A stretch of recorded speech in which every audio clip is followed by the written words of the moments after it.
Joined with me is Ghosty, my teammate on Hibbing. Ghosty, it's your debut casting, and how's it going? It's going good. Ready for this. Should be a pretty good matchup here today, actually. Looking forward to that. Anything looking forward to in that series? Well, I think Hibbing are gonna win, but first we can talk about the schedule. We do have Hibbing and Burnsville now. After that, we have Des Moines and Burnsville, and right after that, it is St. Cloud and Green Bay. Only 3 matches today. The biggest thing as we kind of hit that midway point of the second split is Major 2, and we can take a look at the points there. The biggest thing is you win the major, you're probably going to land. It doesn't really matter where you're at in the standings before, but I mean, it's possible. Probably not probable for some of the lower teams, but speaking of, Hibbing, kind of one of those teams that I believe are towards the bottom, where right now you're just kind of playing for every point you can get till you could show out that major. And we do have both teams in the lobby, so whenever we feel like going, we can. But Ghosty, what's your prediction for today? I feel like I said, it's gonna be a pretty close series here. I'm gonna say Burnsville, sadly, takes this game in Game 5. I like that pick. Yeah, but it's just Burnsville being a little bit higher up in the standings, and Hibbing being kind of that newer team that assembled in that trade window lately. It's just they're kind of that team that has fun with the game while also just playing good, all that. But I'm excited for this series, like I said. Yeah. So Gabe, one of a possible 5 underway. It'll be Burnsville in the orange and Hibbing in the blue. It was a Hibbing team at the last major that kind of had a big upset and almost made their way into top 4. Burnsville, still one of the top dogs in Premier, coming up short in that major final. Definitely, I'd say definitely the favorite here, but I gotta support my franchise teammates, as that was just fired into the back of the net by Notice. Beautiful pass to start. It was a bit of an awkward touch away by Fishy. Bomber, good pass middle.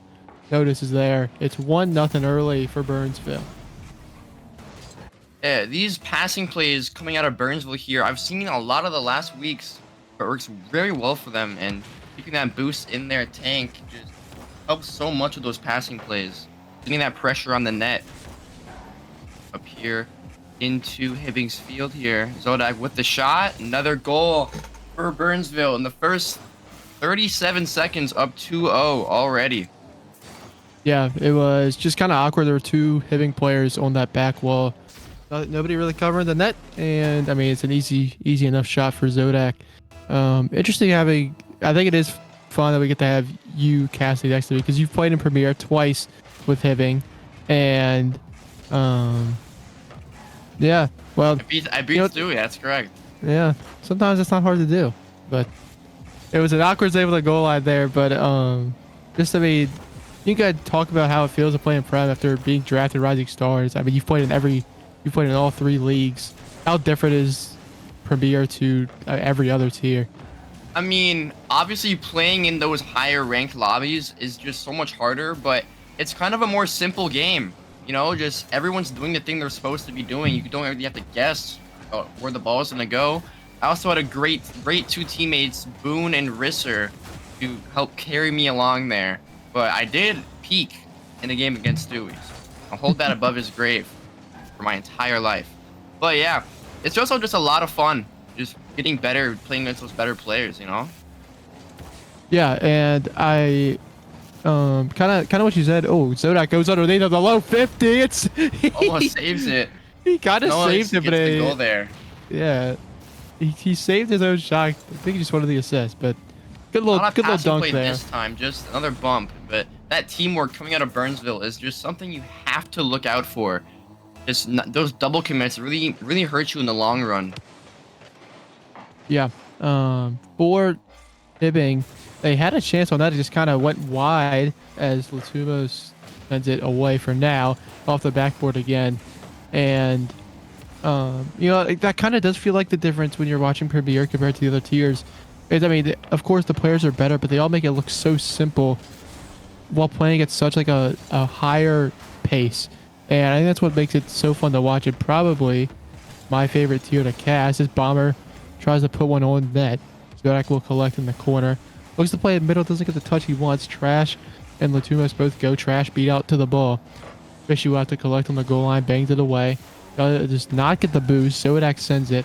And Burnsville have really controlled the first half of this game. Giving going to need to find a goal soon if they want a chance in this one. And honestly, in this series, Burnsville just looked dominant through the first 2.5 minutes. Yeah, Burnsville out here just making this game theirs from the start. It's hard to, if this team has the momentum already, it's hard to stop them, like I said. And controlling that boost, controlling the pressure on the field, just not giving Hibbing any space. They have so many shots already for this first half of the game. Yeah, not a lot of boost. Trying to get that ball to the other side of the field. Now Hibbing has control here. Latumos off the wall. Beats Zodak. Goes with the 50. Sent right back into their field. Fishy with kind of low boost here. Gets the demo off. Might be another goal here for Burnsville. Great save by Latumos. Just trying to play it back in. Those double commits coming from Hibbing already. Leaving them with no boost and not a lot of pressure. Just trying to get the ball out of their side of the field. Almost doing that here. Trash with the ball. Sent away. He's trying to keep that pressure in. Trash is there for the shot. Goal for Trash. Hibbing's down 2 goals. A minute 19 left. It's possible, but against this Burnsville squad, it's going to be a very tough challenge. Yeah. The biggest thing I've seen for Hibbing is they just haven't been able to find the boost when they need it. Definitely, I mean, three players I've seen that are all pretty mechy, and you take that boost advantage away from them, it's going to be hard to find offense, especially when Burnsville's so good with challenging with their first man. Fishy, just a soft touch, gives it a little too much, but all he can do is just bang it away. Got to start taking control here. A good 50 away from Trash to the corner. Notice should handle this away. He just bangs it. Bomber, a good touch. Back to Notice. Notice off the corner. No. Zodak, the shot. Yes. 4-1 Burnsville. Under a minute to play. That might just be the dagger here in game 1. Yeah, just these amazing passing plays and the teamwork coming out of Burnsville. Almost getting knocked out of the way with that demo there. Just a great play overall. Down 3 goals with less than a minute here. Very tough challenge, especially against this level of competition. You see Latumos coming off the wall, gets a setup, sees one player up, does not get the reset, gets sent away. Trash with the 50 off the wall. Right back to Notice. Notice up in the air. G with the challenge. Kind of floating here. Awkward position for Hibbing. Just bumped away. Zodak with the shot. Goes high. Saved by Trash. Bomber here. Trying to get it back mid, but both of his teammates rotating out. Not going to be a lot of threatening offense there. Zodak back with the shot. Saved away by Trash. Notice up here. Maybe get the double. Then back mid. Trash with the clear. Zodak is there to collect. Then right back. Latumos taking control here. One challenge by Bomber. That's sent mid. Fishy. The corner. Getting not a lot of pressure here. And it's looking like it's going to go to Burnsville here. Yeah, it was just a doubted effort for the Inferno here in game 1. A lot of the time, just forcing mistakes and forcing those double commits out of Hibbing. It's the wayward touches for the Rangers that have hurt them so far. And I mean, just 3 shots in game 1 compared to 12 for Burnsville.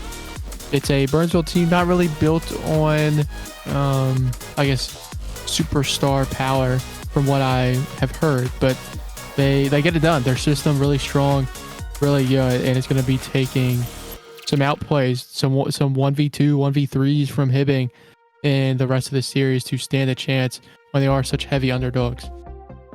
Yeah, both these squads here, no really like hard carries, just all 3 solid players. But the Trash, with these the Notice Zodak Bomber combination has been there for a long time, I believe, this season.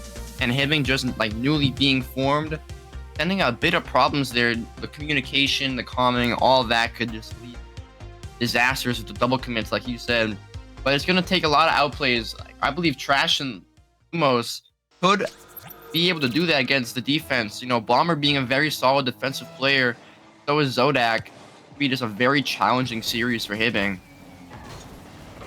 Yeah, definitely. And Burnsville definitely maybe playing with a bit of vengeance after finally suffering their first regular season loss last week to Mankato in 5. Zodak fires a shot on. And it's a Burnsville team that I still, they are good. I just don't know. I haven't really been sold on them yet. Every time I've seen them, they have a tendency to go to 5 games or to sweep. It's always very extreme. It's a bad touch away, and Latubos will punish Burnsville early. Bomber Yeah, just like kind you of gives said it there, away. those game 5s for both these teams. I'm taking a quote from the Tumos himself here.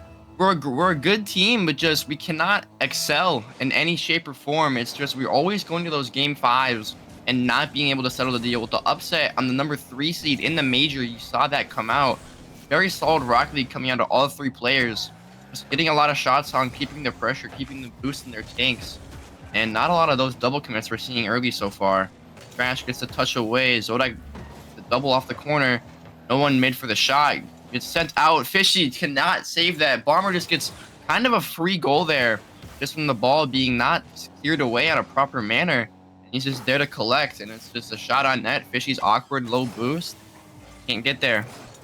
Yeah, Latumos was going upfield. I'm assuming for the pass. Trash is not getting the touch he wanted.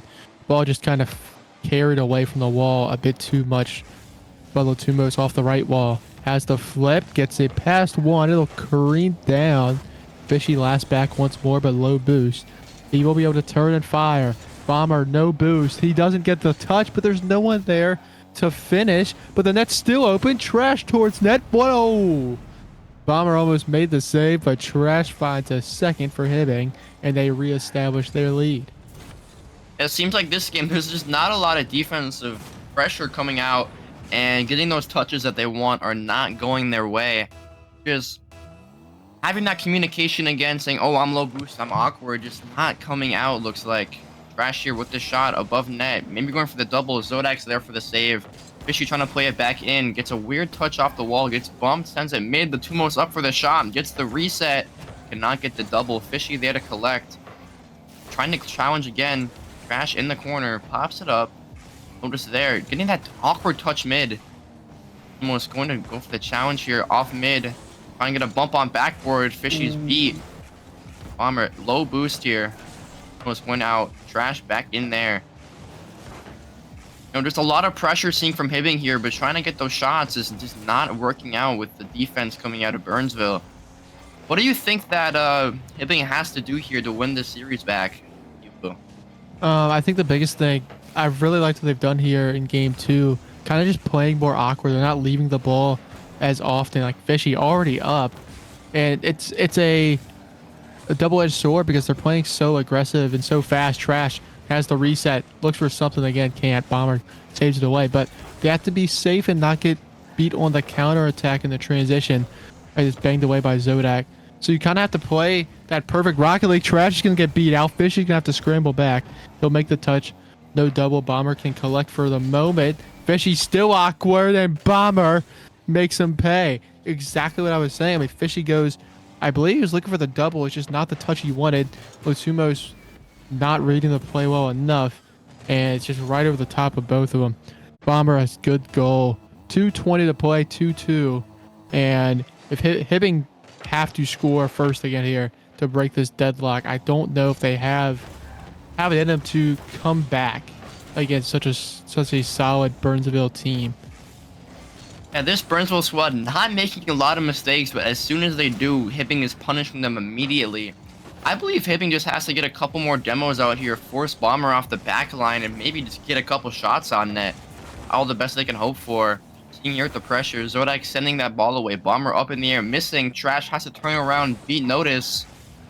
Almost up in the air. Zodak kind of low boost here, gets the reset. Trash up in the air for the bump, gets saved.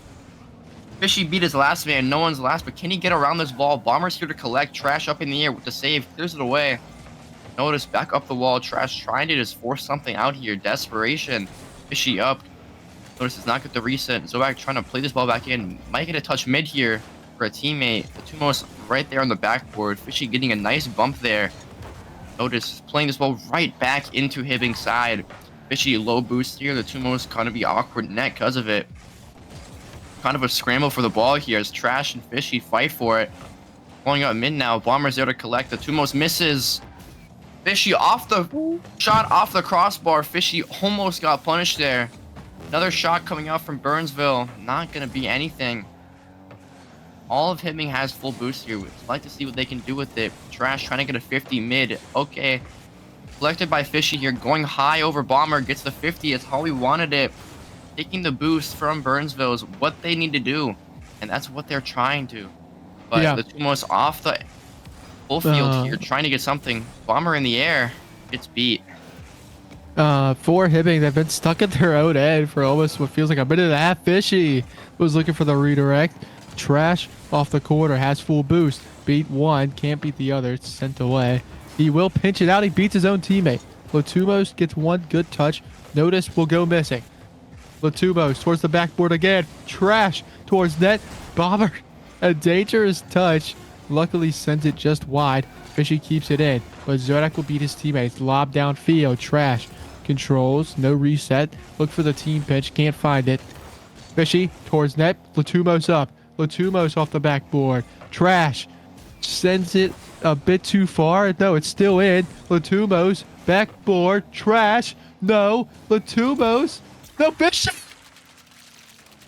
That's 0 the team play we seconds. need to see out of Hibbing here. Just the comms. Latumos Fishy telling him to leave it. Gets the shot. Using him as a golf tee. Looks like Zodak has no boost and awkward net. Gets the goal out of that. That's what we love to see there. Holy. That ball An felt like amazing game there. That ball felt like it was up in the air forever. But what a game from Hibbing. They surrendered the lead twice. They bring it back right at 0 seconds and a huge goal because you feel if that game goes to OT, you don't have any of that momentum. But big goal there. And I mean, we have a tie series. This game 3 pivotal for both sides. Yeah, Rangers out here with 11 shots. You know, they had 3 last game. Didn't score a lot, obviously. And just with this pressure here is what they needed, looks like. All these missed touches going mid from Zodak and Bomber. Just being able to punish that is what they needed to do to just be able to climb their way back into the series. And now they have that momentum going into game 3. Yeah. Should be a big game 3. Both of these teams kind of accustomed to going the distance in their series as we will head to DFH. It's a game 3 of big importance for Hibbing. Every point matters. Every series matters. For Burnsville, you're kind of comfortable into those top 3, top 4 spots, but I mean, you want to... Oh, okay. Thought we almost had a disconnect, but we're good. You just want to take it a game at a time when you're trying to cause such a monumental upset. It was a big miss to start off the kickoff. Trash will bang downfield. Bomber's awkward. Latumos has a free ball, but Fishy also goes. So the counterattack open as Trash is the last back for now, but he can't control. It's a beautiful pass to himself. Bangs it off the corner. Trash looks for the extra read. He'll fake it out. Latumos goes missing. And notice in a 1v1 versus Fishy. Fishy off the corner just sends it away. Bomber towards the backboard. Trash up. Does beat him out, but Zodak makes him pay for it. Notice towards that save by Latumos. And the Burnsville offense gets started early here in game 3. Yeah, just seeing that pressure coming out of Burnsville is very scary as he is an opponent. You know, trying to get those 50s going all the way they want for Burnsville. Gotta get this ball out here, get boost, recollect, try and get a demo. That's what Trash does here. Now they have some bit of time and space. Tries to throw it away. Trash up for the 50. Notice there for another one. Going back mid. Latumos there. Beat by Bomber. Very threatening play here. Gets a pass out mid. Latumos going for that demo. Barely bumps him, saves Hibbing here. Now they have all time and space in the world. All the boost. Trash on backboard. No boost here. Bomber elects to go for the bump and not the shot. 1-on-1. Almost a little more boost. Can he get the double? No. Going out mid. Trash. Not go for that shot there. He was not last. He probably thought he was. Going for the bump here. Now it's sent back to Trash. Let's see what he can do here. Maybe get a stealing pinch out. Exactly what he does. We have locked in Latumos on the ball. Trying to get it to Fishy. She gets the beat on Zodak. Bomber full boost here. That's what you don't like to see as a defenseman. Was trying to send this back mid. Beats notice. Trash up for Zodak. Beat low boost. Gets demoed. Sent back to the goal line. Was awkward in net. Try and get the 50 out mid. Trash was not there, sadly. It's a weird 50. Bomber on the sidewall here. Fishy sends it out. One-on-one Zodak and Latumos. Latumos gets the beat. Might get the demo. Trash up in the air now. Collected by Zodak. Maybe get a pinch out from Notice. Lands on the ball. Kind of awkward there. Trash with the barely missed. I'm seeing a lot of pressure here from both teams, but not a lot of threatening offense. What about you? Yeah, it's kind of just been, honestly, Hibbing have dominated. They've kept this ball on the orange side for most of the time. Zodak, very awkward. Has to play it off his backboard. A crucial second touch for him.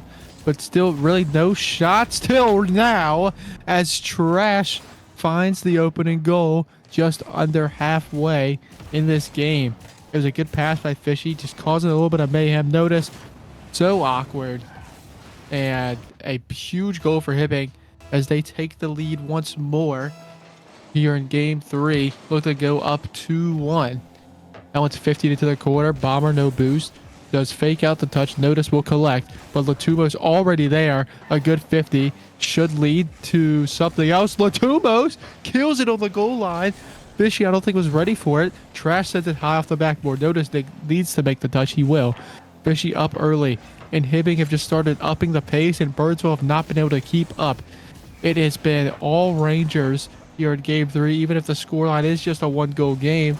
Birdsville's done nothing. It's a Rule 1 no. It was broken, bit awkward there, or just because of the angle. Latumos off the backboard. Trash goes. Can't find anything. 140 to play. Zodak the air dribble. Can't get back under it. Notice takes control. Notice for the double. No. Bomber towards the corner. Bomber towards that. Nothing.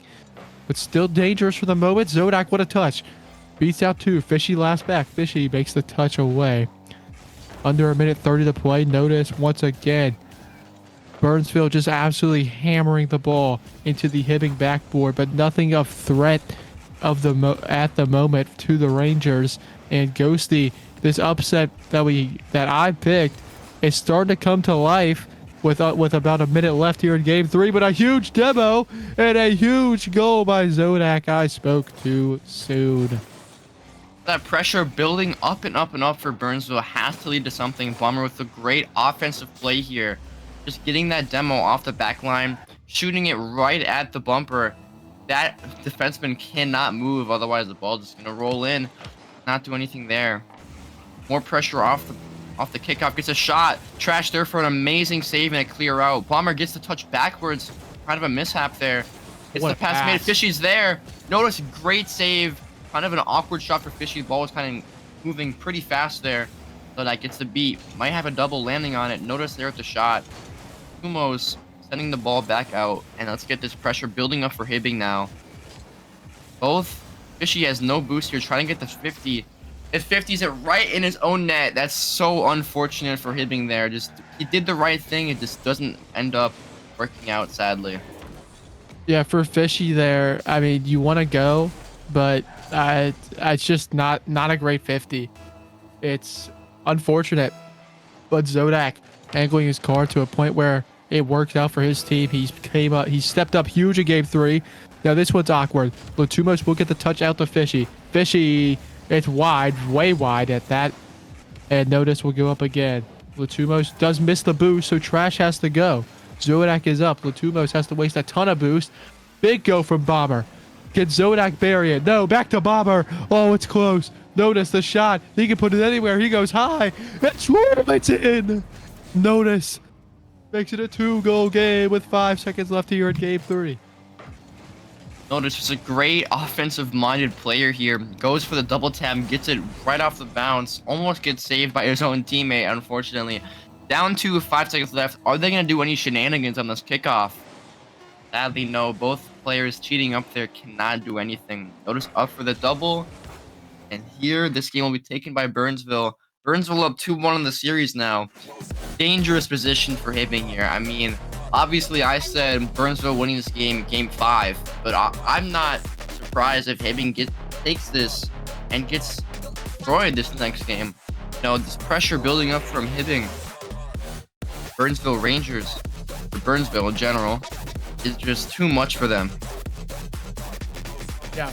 For the Infernos, really, it was really a defensive masterpiece for them for about the first 3.5 minutes of this game. They finally turned it on when they needed to, and they find a way to win. That's what good teams do. That's what they've been doing all season, and that's what they're going to look to do in Game 4 and close this out. Because, I mean, you look at the standings this year. This series should not go 5.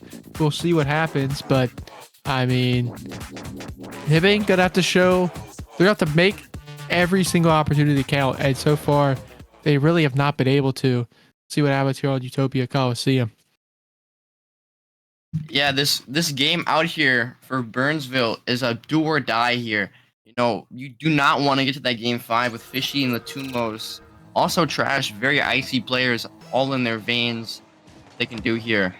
Fishy wins that 50, but right to Zodak. Trash up in the air is last. Gets the pass to Notice. Notice the shot over. Bomber here to collect. Gets it back into that Hibbing side. Very dangerous here for Burnsville.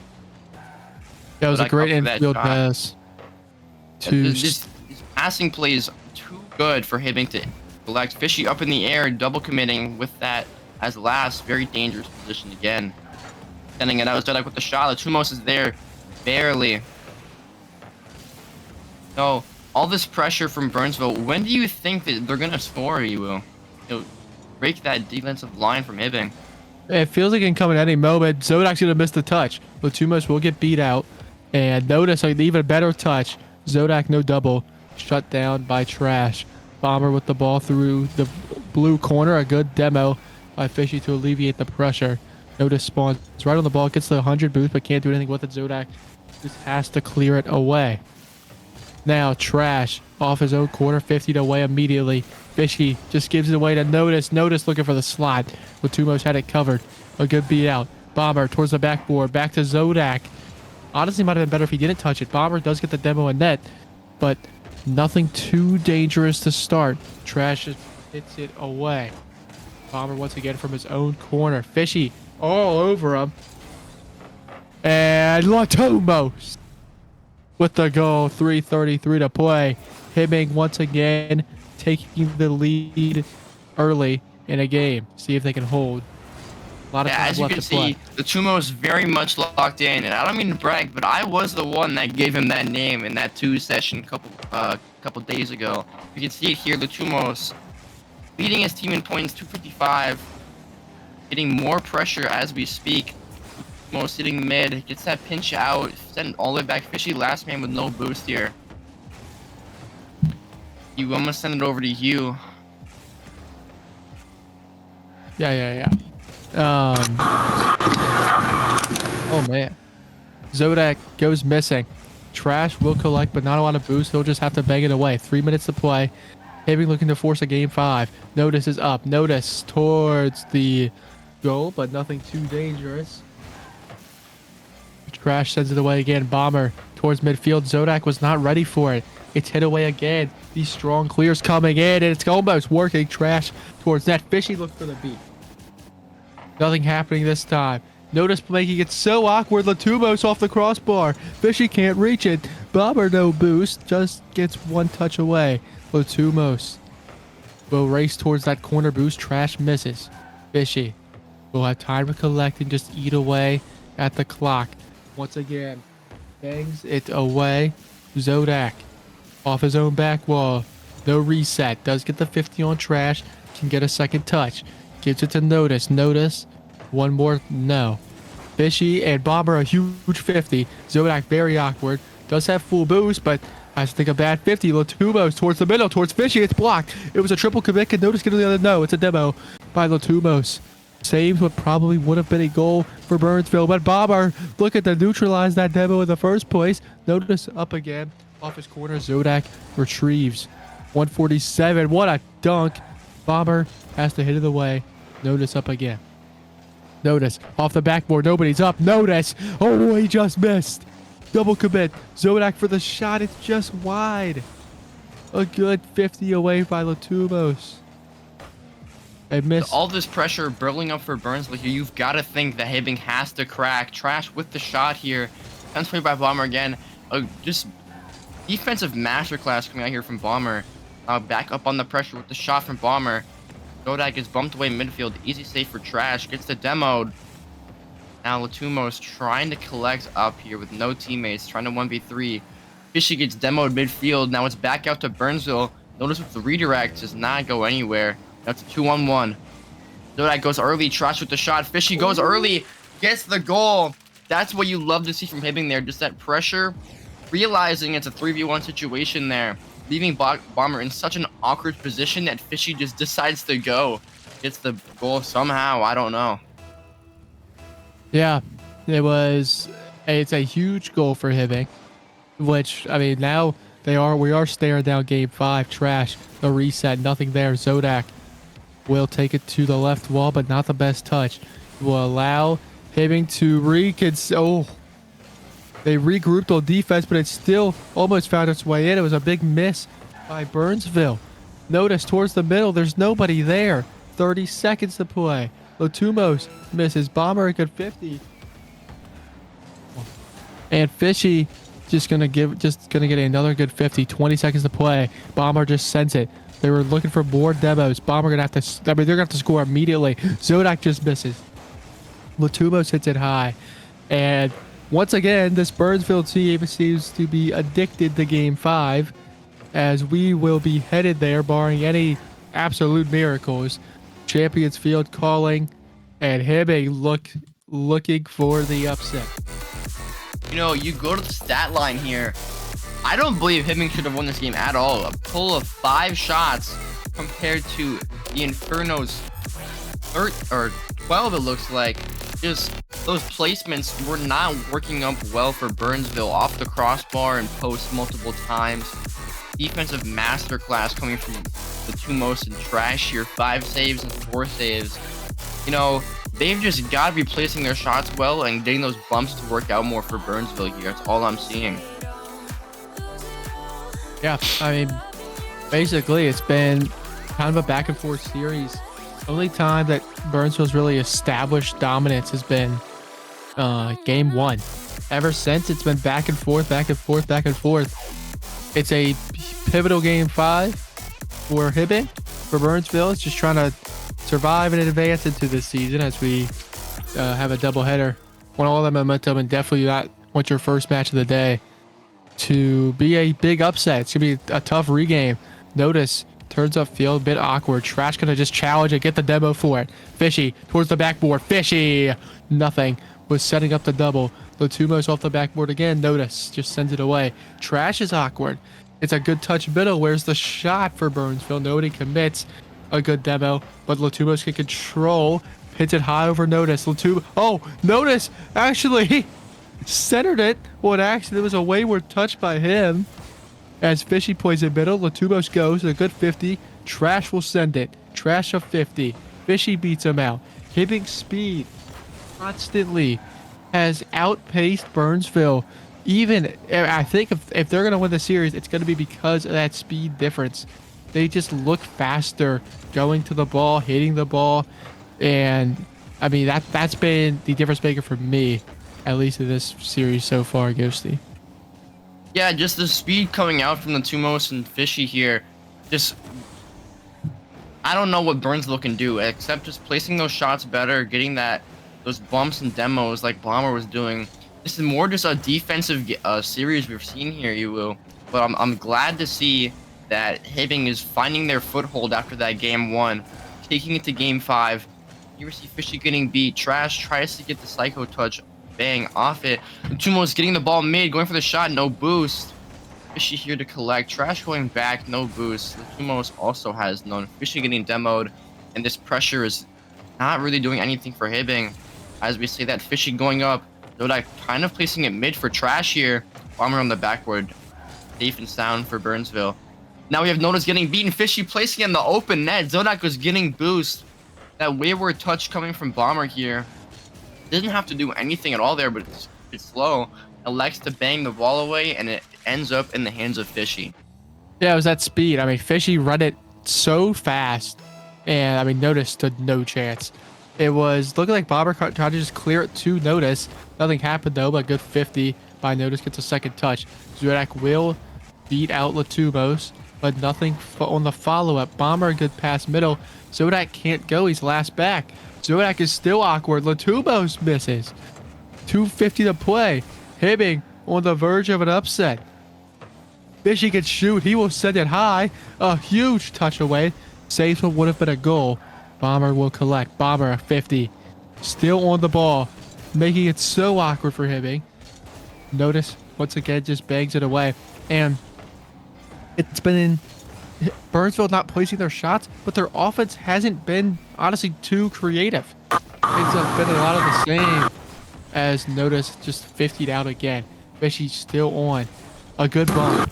With Dumos can't control. Trash 50'd away. Bomber towards net. Notice towards net. Neither can find the back of it. Notice once again towards the middle. Bomber's gonna get beat. Latubos is gonna beat Zodak, and he's gonna score. 2-goal These lead. passing plays 2 minutes to coming play. off for Hibbing. You know, Notice kind of being a part of that passing play, sadly. Thought anyone was mid for Burnsville. Turns out no one was, trying to get boost there.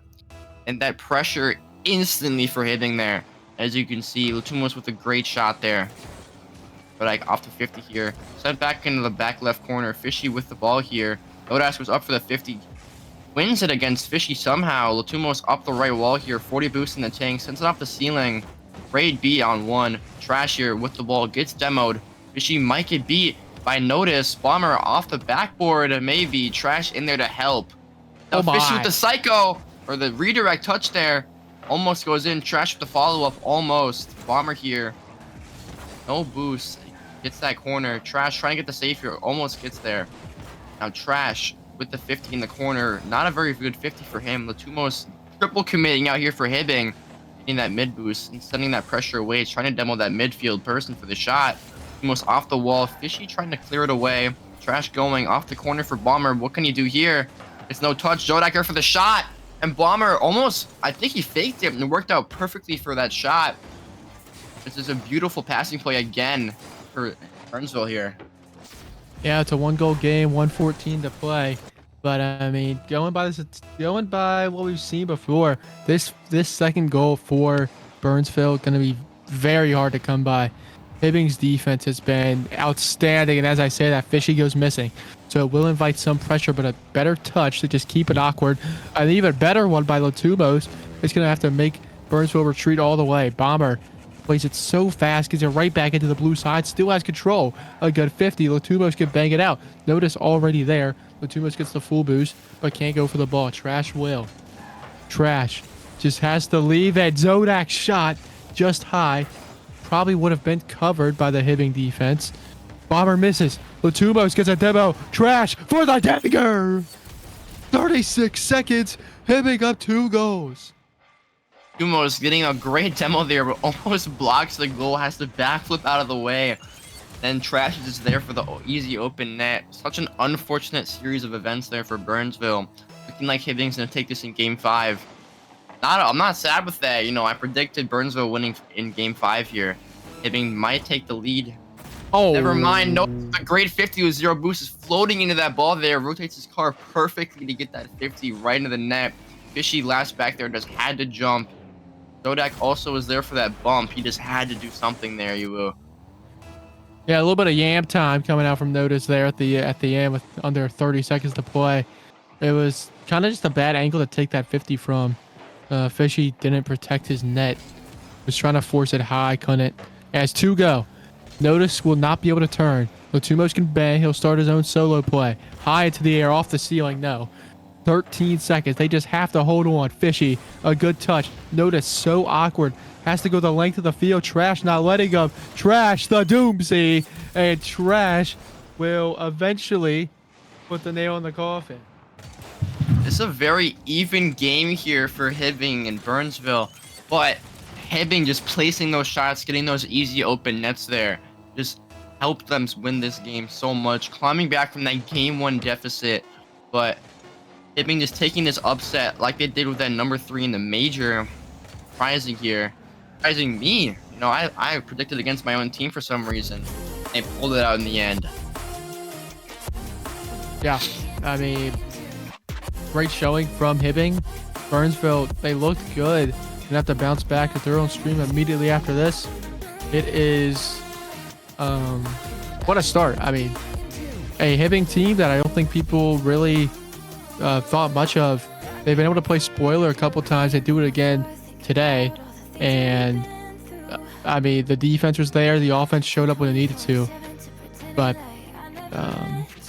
for now, we'll see what they get down to off stream. For Burnsville, you'll get them right after this break. It will be Des Moines and Burnsville right after this. I am Ewu. This is Ghosty, and we'll see you in a bit.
Busy streets and lost time. Gotta rent a car, gonna stay a while. If I don't move ahead, then I get stuck behind. I'm at a friend's place, gonna stick around. The puzzle pieces fit for now. The things you said replay loud. There are people outside living their lives. Thousands of stories move through time. There's only one face on my mind. All I want is you.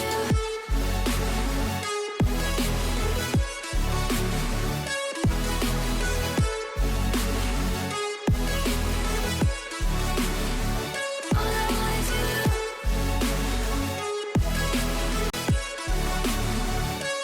There are people outside living their lives. Thousands of stories move through time. There's only one face on my mind. A century long ago, I traded in my halo. Whoever it is that you think I am, I'm still figuring it out. I'm jealous of the people outside just living their lives. Millions of secrets get lost in the light. Tell me how to reach you, show me a sign. All I want is you.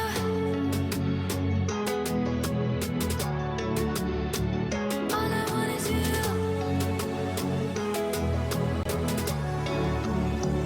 All I want is you.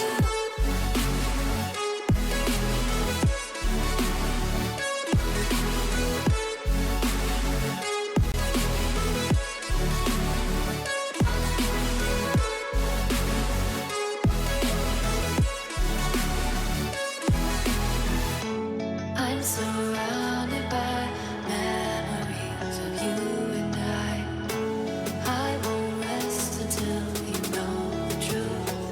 All I want is you. I'm surrounded by memories of you and I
I know it's coincidental, but I'm getting kinda mental. Cause every time I'm busy, yeah, your mood goes straight south. When I try to reassemble, and you're not feeling level, but I can't be the only one that's helping you out. I didn't apply to sacrifice all of myself to you. Oh, and all of my time was wasted trying to be there to get you through. Oh, I'm working the night shift, spending all of my time helping your mind shift while I'm losing mine. Working the night shift, think I'm going blind. Cause every time you're crying, I can't see right. Clocking in till I'm all worked out. I got a psychic now, yeah, with a therapy couch.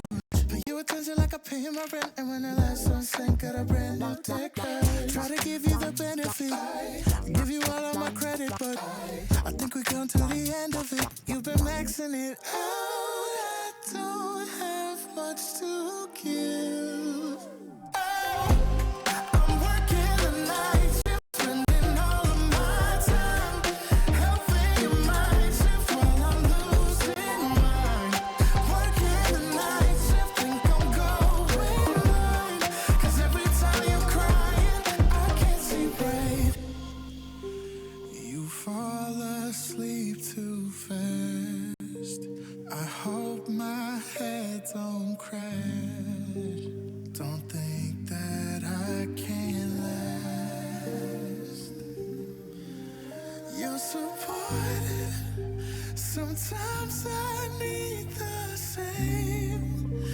Been falling through my brain. I gave myself away.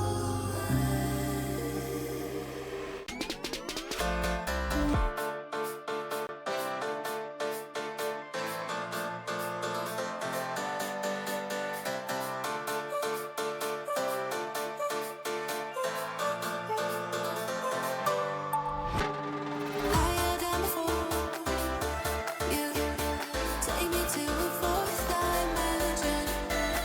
Left me wanting more. I don't want this to end yet. Higher than before, you take me to a fourth dimension. Left me wanting more.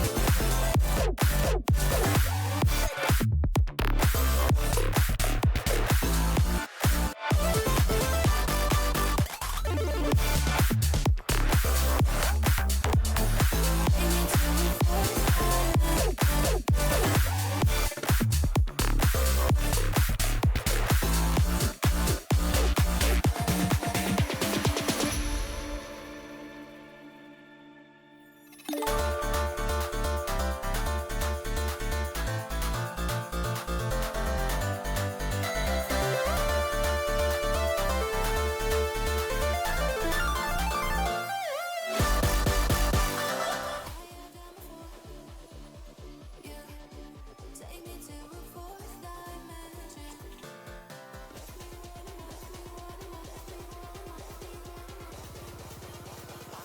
Welcome back, ladies and gentlemen, to the most scuffed stream possible, but it's going to be a good one. Cole and I are going to bring you an incredible series. We just watched the Burnsville Inferno drop to the Hibbing Rangers. Another upset has occurred. I hope to God that that does not happen here, but Cole, we're teammates this season, buddy. We're on the most scuffed stream setup possible, so anything is possible here, but Cole, I mean, are you excited? You know, we were talking about pre-game, 2 versus the 6 seed. The 2 seed just lost.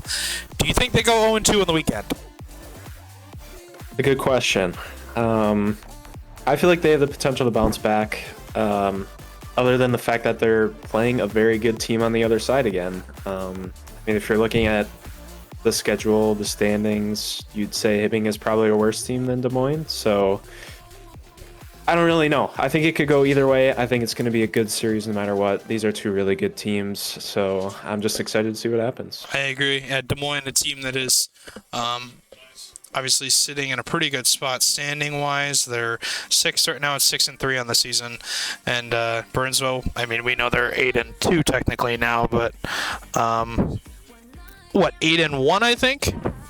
But yeah, it's that's pretty much what it is. But overall, I'm excited to see what we get out of this series. But yeah, we just saw Hibbing take down Burnsville in 5. We'll watch Inferno Derecho, and then we'll go from Flyers to the Knights. That last series won't be on stream; it'll be off stream. I think they're playing it right now, actually. But Brian's internet just went out. The weather deciding to kill us for now. But Cole. I mean, we might as well talk about the major, because the major has a lot of points in. I mean, you're getting 71 points for first place, and you're getting 50 for second, 30 for third, fourth, and fifth through eighth place is 20, and then 10, 5, and 0. And Cole, obviously, you and I are vying to not be in lower than 9th through 11th. We're trying to make week number 2, because that'll help our points a ton. But just speak to me how much pressure is on these teams to get some points here to continue through that major. Yeah, absolutely. I mean, if anyone's even looked at the sheet, Major 2 is absolutely ginormous.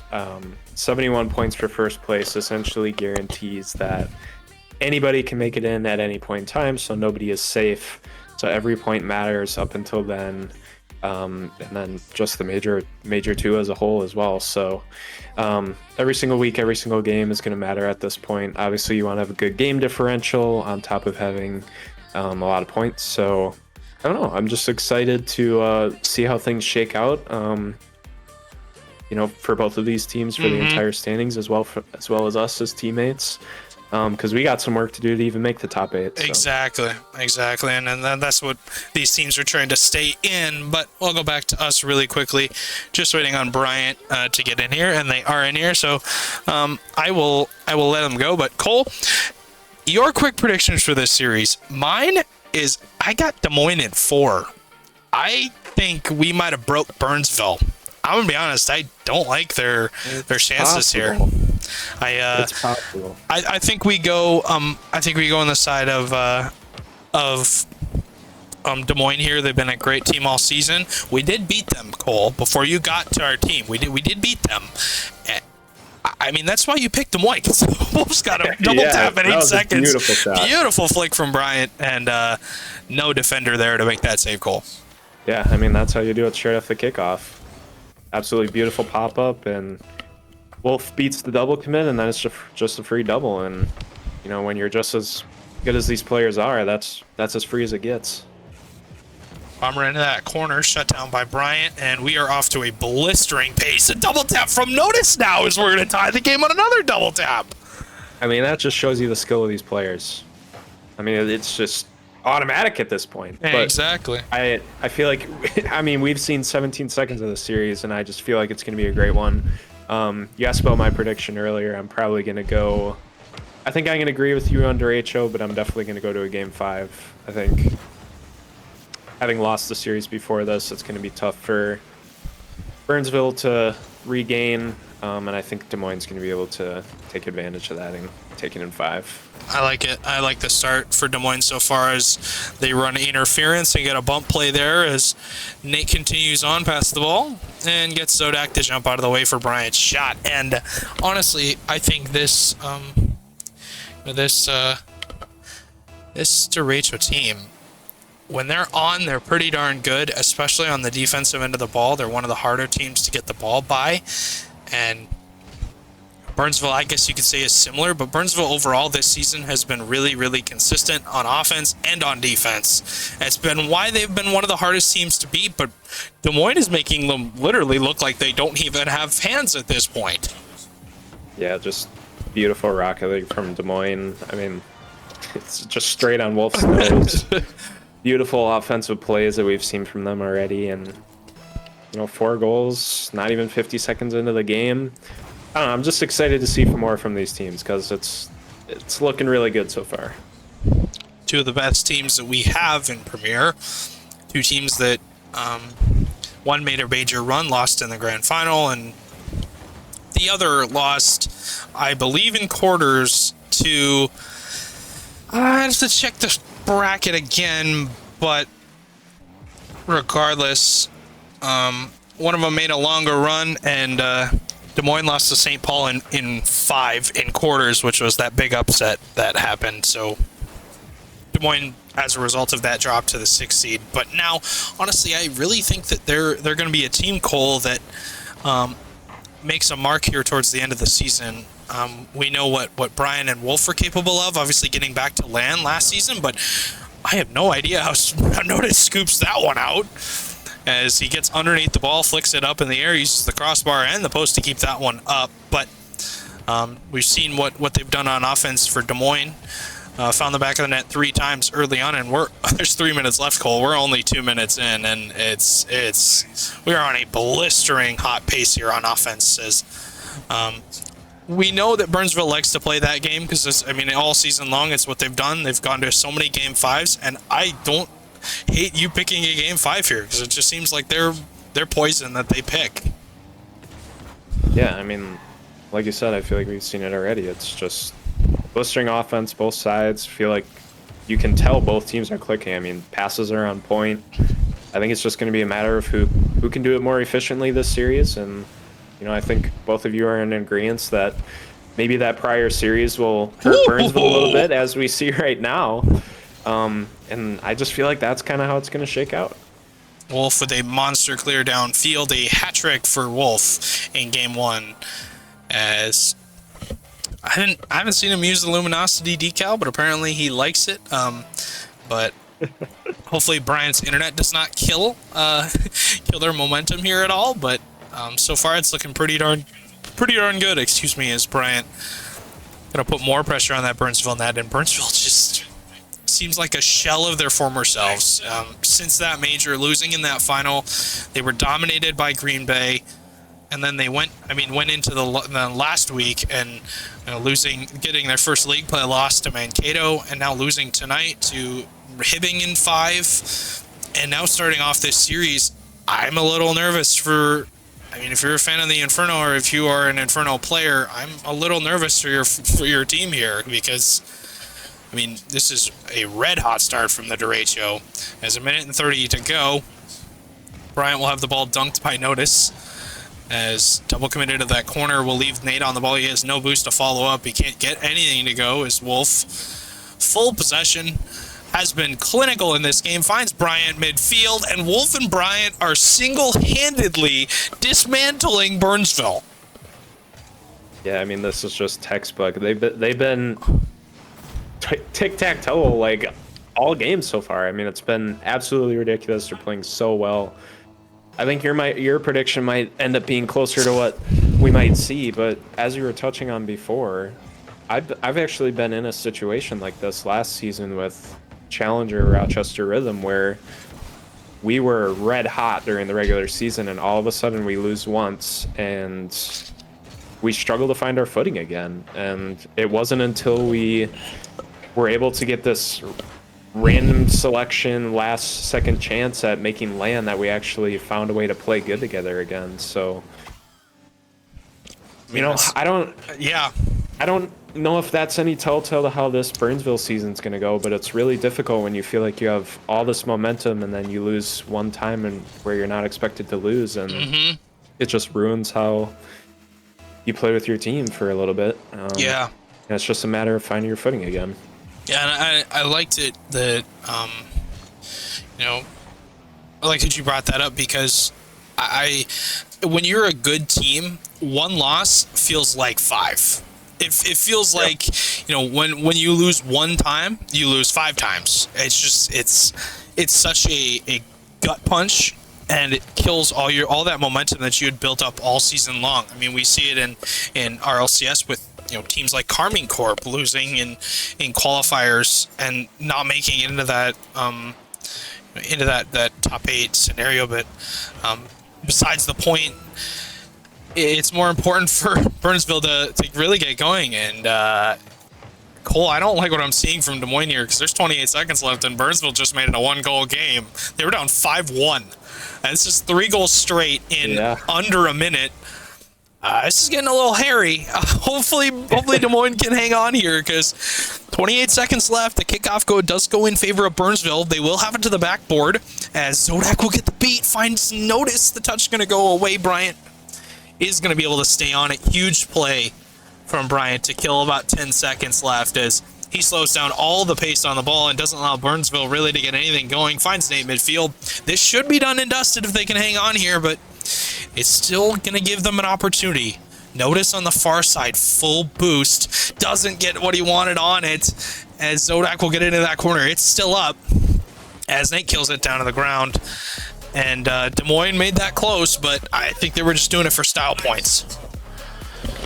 Yeah, it felt like they got a little complacent there at the end. I mean, they were absolutely smoking the Inferno. I mean, it wasn't even close. It was just a complete train through a minivan. I mean, it was just an absolute run through for Des Moines, and all of a sudden, I mean, it's like the momentum we were talking about with Burnsville losing. It's the same thing here where you give up a goal, and all of a sudden the team starts crawling back, and then it's a 1-goal game. But Cole, going into this game too, what are your I'll ask you what your keys are, but for me, my keys are Burnsville's pace. Hibbing really kicked up the speed and the pace on Burnsville, and like Iwu said previously, Burnsville had a lot of problems handling it. I mean, I just ask, my key for me is pacing. Des Moines really controlling the ball. What do you think Burnsville needs to change here? Yeah, I mean, I honestly just feel like they just have to go to what they were doing well at the end of that last game and figure out what that was. I mean, I feel like it was also partially Des Moines getting comfortable with where they were at and making sure that they get back to where they were previously with all the momentum they had, but I'm not sure. I like what you said, though. I didn't watch the first series of the day today. You're good. But Des Moines was killing them with speed early in this game, so I think that is their key to keeping this up. And as far as for Burnsville, it's doing exactly what they're doing right now, which is taking the momentum they gained, even though they didn't win last game, use the momentum to bring it into the next game and get something going from there. Well, that is, that's technically 5 straight goals now by Burnsville. And I don't know if you saw the fun fact that I put up by Burnsville. When they score first, they are 15-4 in games this season. Now, Hibbing did break that in the last series in Game 2. They moved that to 15-5, so they moved the needle a little bit. Is this a beautiful pass from Wolf? Pass. Finds Bryant midfield, and that was a absolute dime from Wolf. Yeah, not easy to do. Actually, very awkward as well, and just great positioning by Bryant to be ready for the potential pass to be there. But that goes on what you were saying before in Game 1, that just the offensive firepower of these teams, the understanding they have of their teammates. They're just really good teams that are sitting at the top of our standings right now, and it's really showing. 3:30 still left to go, and Cole, I think it's the teams that are at the top have been not only the most consistent, but their defense has been really solid overall. And you look at teams like Green Bay, one of the hardest teams to score on. Burnsville, a team that today, at least, like I said before, has looked like a shell of their former selves defensively. I don't know what teams have brought today against them on offense, but it just seems like struggles a little bit for the Inferno. But you still got to give them props. Doing a pretty good job here of playing back-to-back on stream is not easy, especially playing two good teams in Hibbing and Des Moines, two that will give you a good series no matter what. It's never going to be, we're never going to run them over. So I really like what Burnsville has done here. Is that's going to hit the poster. Des Moines, Nate, follow-up is not going to go in, and Bryant will have that 50 midfield. And Des Moines moving through the trade window at the end of the day, technically, today it closes in about 8 hours, Cole. So, teams go 0-2 today. Maybe they decide to make a move last minute, but it's really hard to make a move when you don't really have anything lined up. As Brian looks infield for Nate, can't find the touch. 2:14 to go, and Cole, I really think it's Burnsville starting to find their footing here. Yeah, and I actually want to touch on what you were saying before with, roster moves and these teams.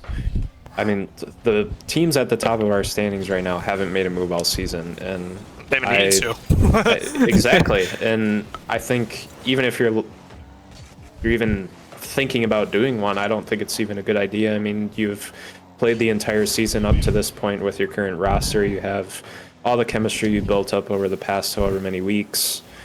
And that to me is way more important than trying to get, a player that you may consider individually better at this point. I agree. Overall chemistry too, yeah, like you said, is really going to be the big theme there. But free agent pool not being the deepest this season, especially at the higher salaries. So teams having really to make moves within the actual league to get some different rosters put together. As Bomber, good touch. He's gonna hit the post though. Zodak had a free follow-up. Nate missed it. As full booster Wolf on the far side has had secretly a really good series today. It started off game 2 pretty darn good, and has his team tied at 1. Bomber towards the net. Redirect is blocked by Wolf. Notice again off the backboard as Des Moines has a little panic here. 40 seconds to go, and the Inferno having to play a little defense. They will get it out quick. End-to-end action here for the Inferno and the Derecho. And you have to think, Cole, if Des Moines wins this game too, this could be the straw that breaks Burnsville's back. Yeah, it's really hard to come back from a 2-0 deficit in the reverse sweep, especially on stream. You lose the first one in game 5. All the ties factors just really aren't in your favor. Yeah, exactly. Yeah, they aren't. I mean, it's possible. This is a really good team that we're watching in Burnsville.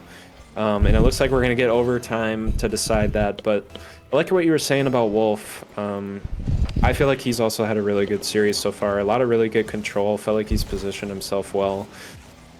And I think that's really important for this Des Moines team because they're so good on defense with Bryant. I mean, he's known as one of the best defensive players, but when you're playing that position, and I might have just cast or jinxed it, but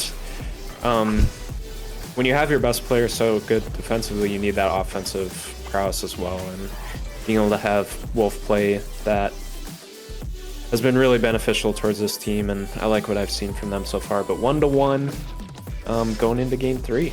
Burnsville answer back here, tie us up at 1 game apiece. And like you said, really important for Burnsville to win that game, but also it's, at the beginning of the season when Des Moines was drafted, this is the drafted team, like you said. They haven't made a move, neither has Burnsville.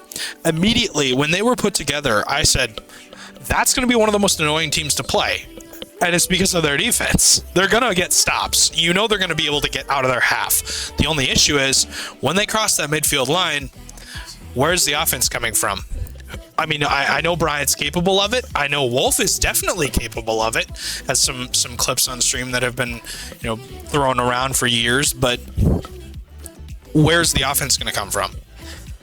Obviously, that game does not signal what's going to happen. But now, into game number 3, really important for Des Moines to get on the board here more than one time, because when they do, I mean, it's really tough to beat a defensive team that is scoring a ton on the day, but physical plays could be huge here for Des Moines if they can bump Burnsville out of the way. Really that's what Hibbing did to win that game 5. Really physical. Saw a lot of bumps from Latumos that got open nets for his teammates. As notice, gonna lose contact on that. Zodak, his brother-in-arms, always has him covered and air dribbles that all the way down the field. And Cole, Premier obviously being a different animal pace-wise, but the way these players touch the ball, everything has a purpose. Oh yeah, 100%. I mean, that's what makes these players good too, is you're not going into every single challenge, every single free touch or whatever it may be, and not thinking about the play in front of you or a play ahead of that even. so it makes it hard. I mean, all these players are so good at what they do that, you know, you need to be thinking ahead, and that's what separates them from, you know, the leagues below them. Obviously thinking more than one step ahead, moving the ball as Bryant will hit that one off. Looking for Wolf downfield, can't make contact. Bryant, no boost. As Nate will sit behind that. Good 50 from Nate as that pinch does not do what Bryant was intending. We'll have it covered. Creates an awkward ball. Bomber off the backboard. Nate has it red as Zodak again finds Notice. Drop it down. Can anyone get there? It is Bomber, but Notice will be blocked. There's 3:20 to go. Wolf and Bryant going to combine. Wolf, monster clear down the field. We'll hit the backboard here. Won't give Bryant a follow-up, but plenty of time to go for Burnsville to get a lead here, as they did win that last game. A good response from them, as maybe we get them back to the old Burnsville from, you know, the previous weeks, winning a ton overall this season. But Hibbing was last. I mean, before they're 2-2 now, they were 1-2 in Game 5. Des Moines, I have to check how many Game 5s they've been to, but a majority of their series have been either a sweep one way or another or a 4-game set. They do not go to Game 5 very much, but Burnsville known to be the kings of Game 5, and this season, winning the close series is really what has propelled them into such a good spot for Major number 2, Cole. But going back to Major 2, you know, this split in general, Burnsville so far, you know, 1-1 on it, technically 1-2, but overall, Cole, not a good start for Burnsville here in this second split, and Des Moines has done all right, but for their standards, I think not as good as they want. I think both of these teams want to really propel their game here in the second split, and that's really all you can hope for, is you're playing your best Rocket League going into that second major. Yeah, 100%. And actually, I feel like we've seen that already this series of what I feel like Des Moines can be and should be, which is exactly what we just saw right there, where what we were talking about before is what makes these players so good is thinking far enough ahead. And how far ahead can you think and predict and understand what's going to happen later than what's happening right now on the ball? And when the first game, when Des Moines was peppering on the goals, ended up being 5-1 at one point, they were sinking completely, passing to each other perfectly. They were always in the right spots, and they were thinking ahead. And that's what makes that team so good, and they have the players to do it. But these past 2 games, I feel like we haven't seen that as much, even from both sides, and that's why we've seen so many less goals. But lucky both these teams, really good rotators, really good defensive teams, so even when they're not necessarily playing at their peak or playing where they want to be, they're still have such a high floor that makes them so great. As this 50 going to go right on Wolf. Wolf going to shut it down. So that gets the dunk. It might just go in itself. Notice clears it out and continues it. And 1:05 to go. Big goal for Burnsville to tie us up. Brian thought he had the clear. Sodak was just a little bit better on the challenge, as that is going to find the back of the net. Wolf wondering what in the world happened there, because the ball kind of got away from him. As 60 seconds to go, Bomber misses the ball on the kickoff, leads Sodak back, cut out Notice, and beat by Nate into that corner. Wolf will get the pinch off the backboard. It isn't going to go on target. Notice a flick over. Tough to play on him against the ground, as Bryant and Wolf going to pinch the ball all the way down the field, and this one's going to go up the wall. Bryant, ton of boost to work with, but can't really corral it, I guess you could say, Cole. And 34 seconds left. Are we going to see another overtime? Because it's looking like it. Either of these teams want to really, give up any space on the field, any inches. Yeah, 100%. And this is such a pivotal game 3 as well. 1-1. Put yourself on series point, going ahead here for whoever wins. So, I mean, you got to want it at this point. 10 seconds left. Looking like it could definitely be another overtime. But Burnsville with 100 boost here, definitely a lot that can be done. But Stewie, barring that very close down by Zodak there, we've got another overtime. As we are going to go into this series the rest of it with a leader and 2-1, but whoever it's going to be, Burnsville gotta hope that it's gonna be them. But Des Moines obviously sitting pretty good in the standings right now and in points, and have played Burnsville close here. Really would love to, knock the Major 1 runner-ups even farther down the mountain. As a big miss by Bryant. We'll leave a free possession. Zodak will cut it out. Wolf can't really follow it up. Notice off the backboard. Bryant gonna have that read and immediately cut out by Bomber, and Bomber having a really good season so far. Has been quiet today, but during this series especially, it's been noticing Zodak to do a lot of the damage. We'll see when Bomber gets going, because Bomber had a great Major 1, was really important for them in winning games, as Zodak hits that dunk midfield. Minute into this overtime, Cole. Still knocking at Des Moines' door, and they're still slamming it shut. Yeah, it looks like Des Moines been struggling with boost a bit here on their half, so definitely want to be looking for the leaks out to midfield. But absolutely props to Burnsville for being able to keep this ball in for such a extended period of time. Every single chance you can get is an important one. Another chance that you can get that game-clinching goal. But, I like what you were talking about with Bomber. He was Challenger player last season, one of them that was able to make the jump up to Premier, and has done actually a fantastic job fitting into this roster, playing a really good role on this team and solidifying himself as, a Premier player of the future. Yeah, has stepped up huge for the Inferno so far this season. But we're 2 minutes into overtime, as Des Moines again on the press. Wolf off the backboard, gets the beat. Bryant free shot, he places it well, but Zodak was there to cover it. Had noticed his touch. His notice wasn't going to make contact. Notice, though, has it as Bomber will get a beat on the ball on the sidewall. 2:15 into OT. Des Moines hanging on. Not a ton of boost here. Zodak goes missing. He fakes out Bryant. Free shot for Notice. He places it perfectly. And the Inferno rattle off back-to-back games. And at 2:22 on the dot, Zodak, just fakes it out. It wasn't Brian, it was Nate, that couldn't make contact. But regardless, Burnsville, back-to-back games, they're up 2-1 and looking to put this series to bed. Yeah, big mistake there in overtime. Just unfortunate misread. Nothing to hang your head over too much. But, now the Inferno on game point, match point, series point, whatever you want to call it. Looking to, go one-on-one on the day, which would be absolutely huge. Send Derecho a little bit farther down the standings potentially as well. Get the monkey off their back. And they've got a chance to do it in game 4. Hopefully going to put it away, but hi, we're back on screen. Hi, how's it going?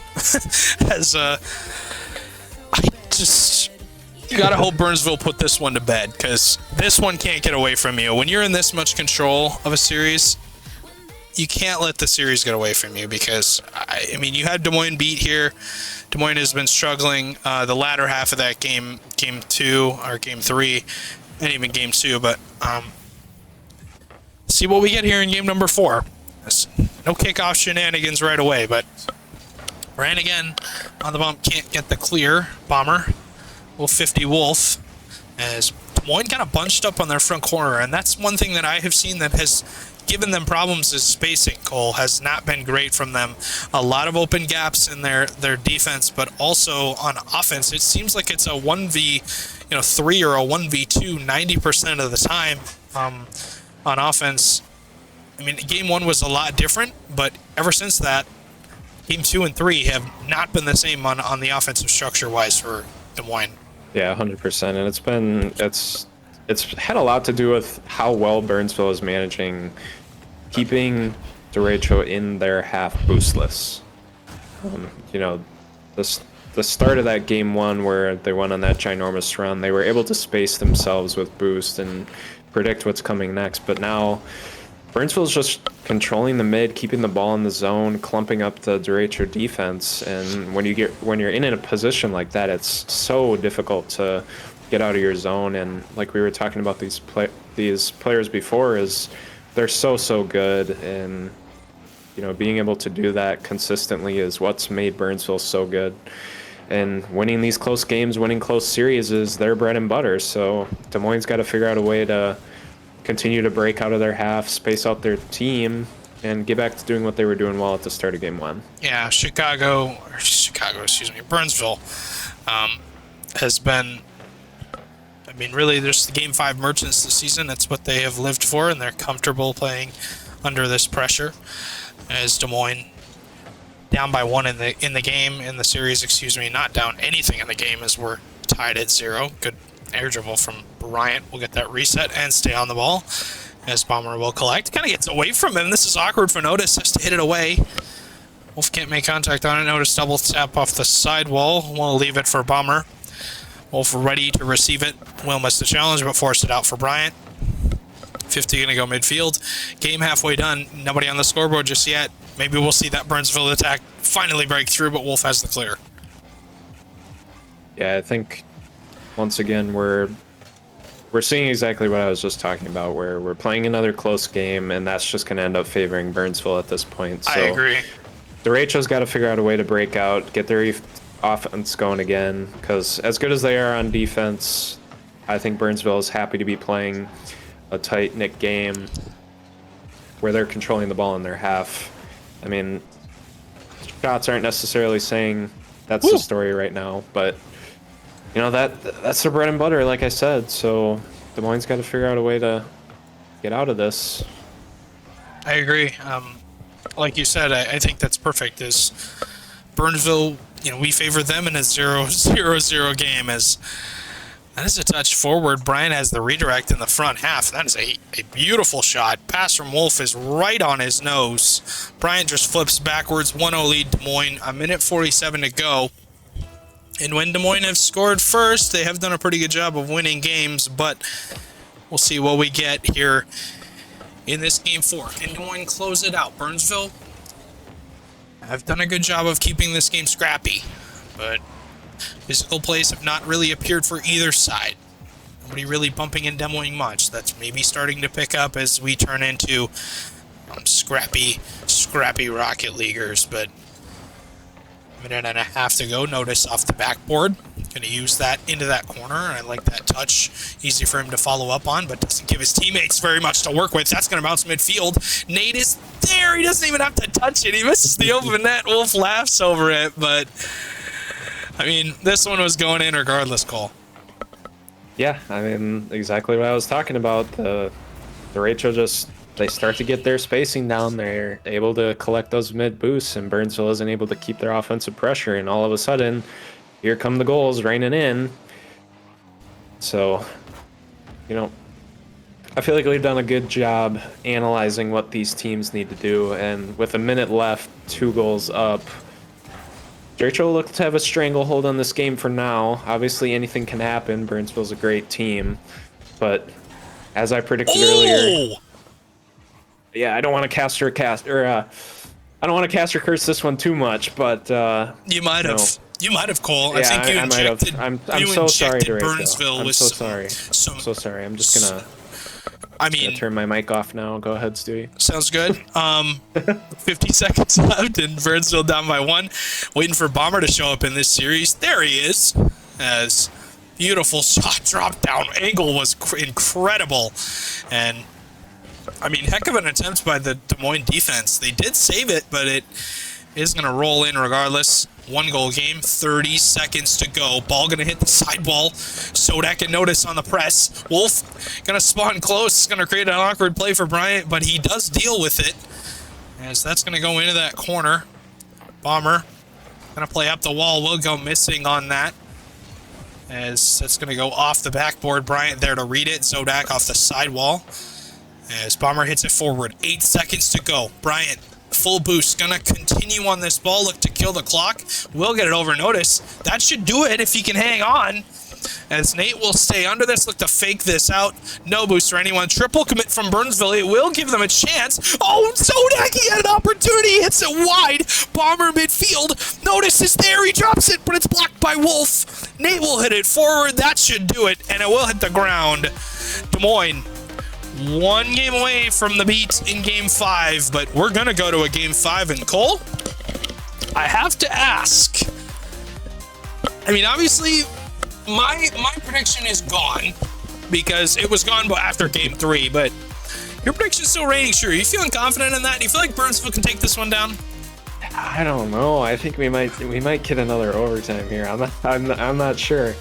But I think what we've been saying is true. I mean, this Inferno team is just never out of it. No matter what the score is, no matter what the time is, it's going to end up being a 1-goal game this series, no matter what. So I don't know. I feel like I have to keep my prediction the way it is. You know, they're winning this game. They're going to feel like they have the momentum going to the next one.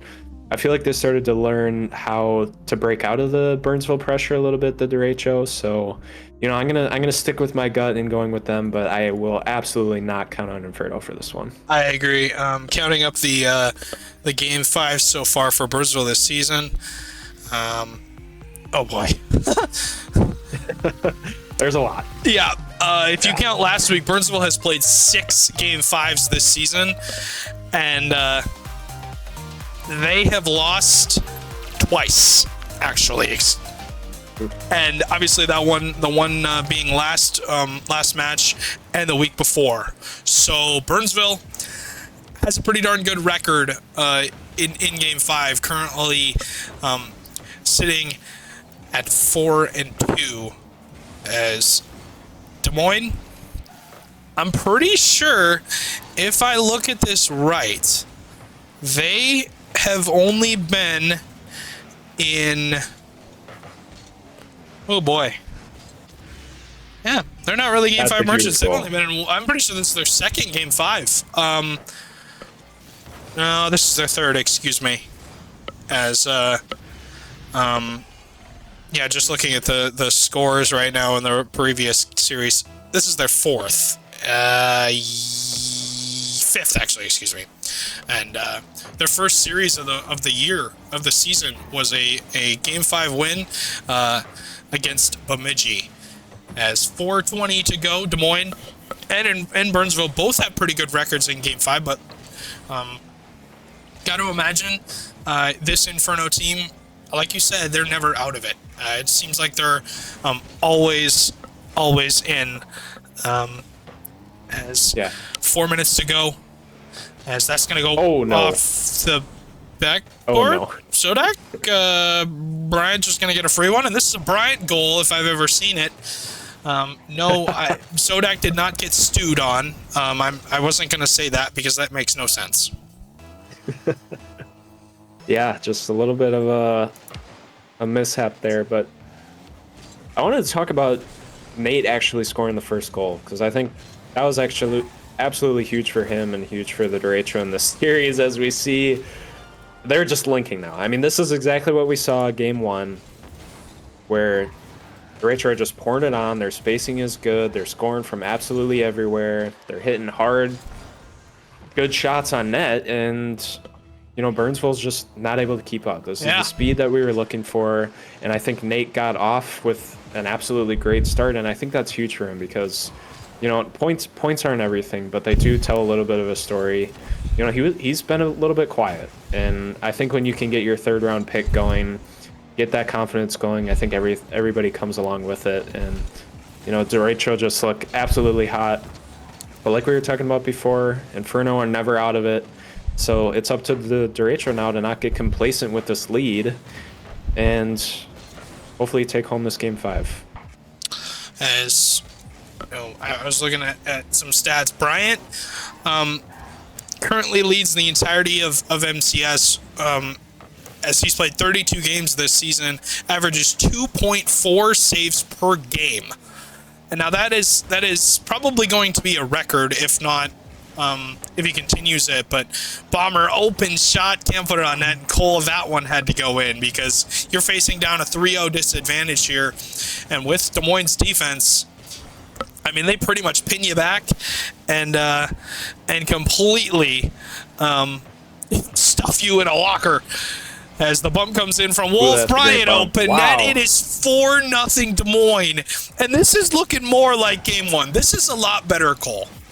Yeah, this is back to the derecho special. Exactly what they should have been doing all series. You know, I think if they're playing this way, they look dang near unstoppable. But honestly, great pass from Wolf, and actually a great shot from Bryant. That one was super awkward, but a great look, great shot, and you know, 4-0 with a little bit less than half the game remaining. Not looking good for Inferno, but like we said before, they always seem to find a way to claw back and make it a 1-goal game. So excited to see what happens. As Notice currently third place in goals total, has 41 goals on the season. And we'll see if he can step up here in the last 2 minutes to give Burnsville a chance. But down 4-0, and with Des Moines having all the confidence in the world, this is really Burnsville's ultimate test, is can they get it going here? With Notice off that backboard, we'll challenge Wolf and Brian. They both double committed for the ball, but Brian able to stay on it. Zodak into the corner, free shot. Pomery weak touches it and doesn't get enough on it. I mean, another missed opportunity from Burnsville, Cole. And again, that one had to go in. Because if it, I mean, since it doesn't, struggle bus continues for Burnsville. Game 5 has been all Des Moines. Yeah, I mean, you're playing so good right now, Burnsville as a team, but the derecho just seem to be playing a little bit better. I mean, they've got their defense unlocked this game. Burnsville's getting their chances, but you know, like you said, they got to go in, especially if you want to make the 4-goal comeback. Minute left, very unlikely, but never count them out. Definitely. As looking at some more stats overall, Notice averaging a goal per game this season. As Wolf, I think his stats are going to increase after this game's over, because he is having a great season. Double commit. I mean, literally, Des Moines is living in their half, as it is 5-0 over the Inferno, and the Inferno with a tough week here. More than likely going to go 0-2. Going to have to rebound. I have faith in the guys to rebound. I do.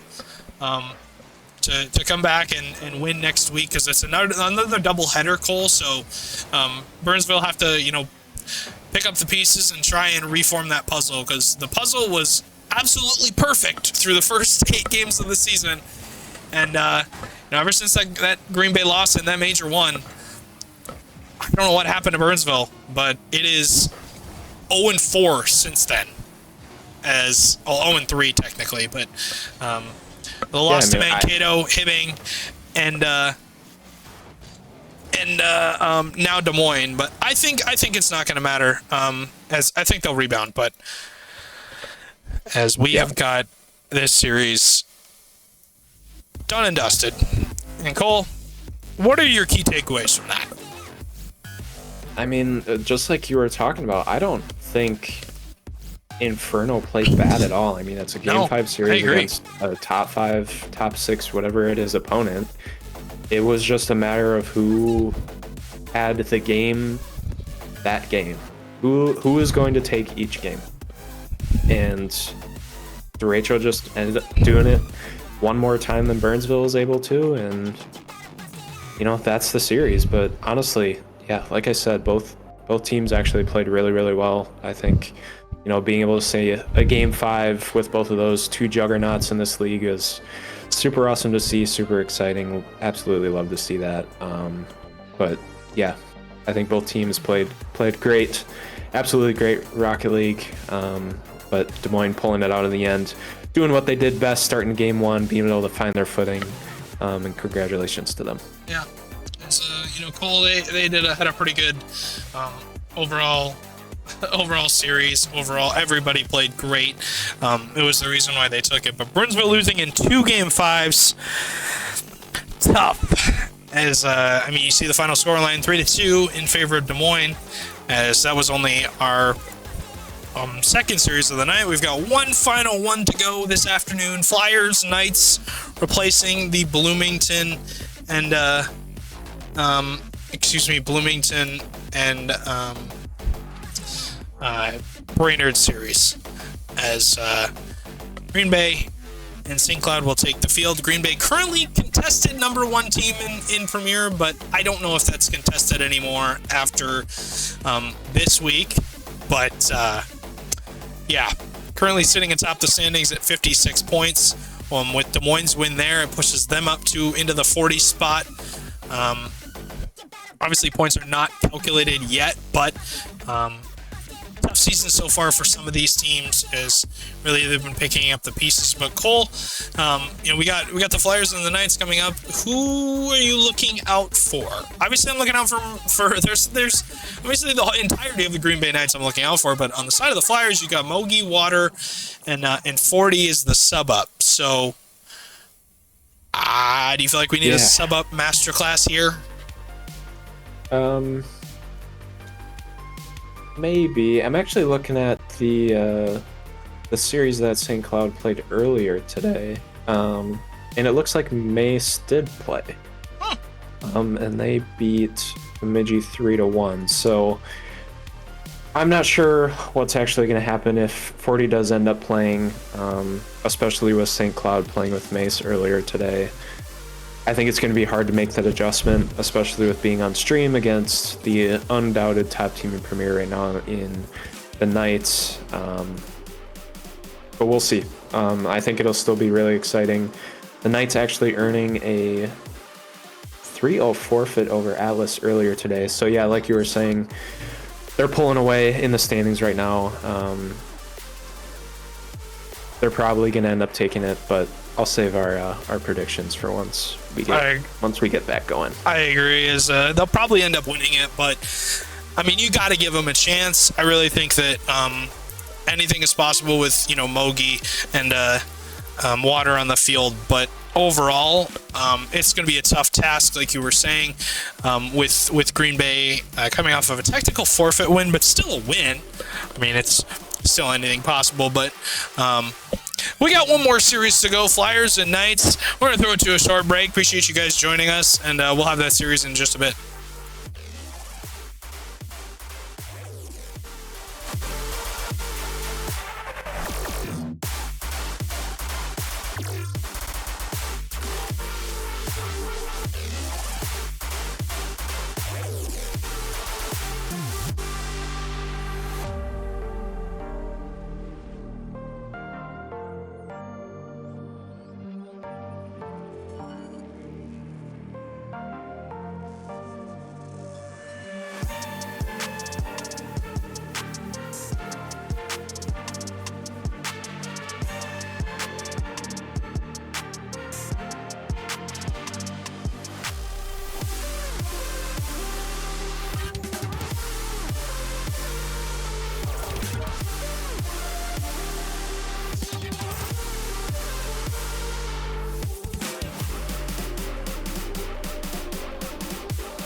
feet off the ground, let gravity take me up. As beautiful as it's been, it's time for me to go.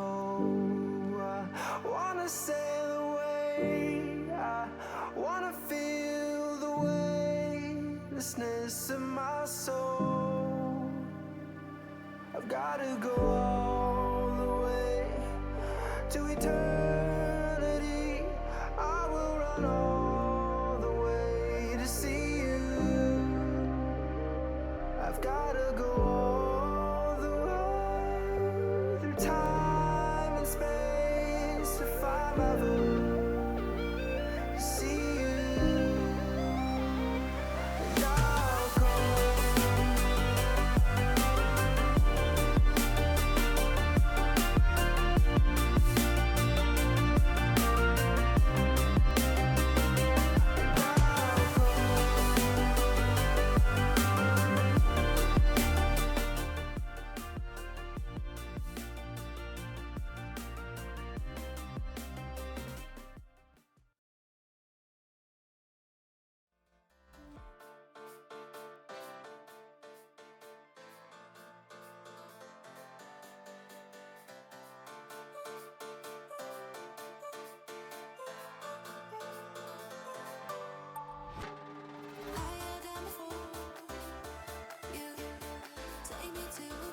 Welcome back, ladies and gentlemen, to some more MCS action. Cole and I are going to bring you the final series. St. Cloud taking on Green Bay. Cole, appreciate you sticking around, my good sir. As I love the sweatshirt. Oh, Jordan on top. Wow. 6 for 6. Shut up. as we've got a good series to cap off the day. Flyers taking on the Knights, #1 team, arguably in the Green Bay Knights, but St. Cloud, a good team in their own right. Previous land experience from Mogi and Water, but Mogi, I believe Water's playing. I gotta check the roster really quickly, but it is Mogi 40 and Water, not Mogi, no 40. Sorry, it's Mogi, Water, and Mace. So normal roster playing for both sides, as it should be a good one. Overall, these teams sitting pretty good. As I think this Green Bay team on offense, Cole, was spectacular in the major, really stepped up huge. But on defense, another team that is one of the tough to get the ball by. Really, honestly, what do you think as far as the series goes, Cole? Give me your prediction, but give me your prediction, but also give me, what do you think the keys are to victory?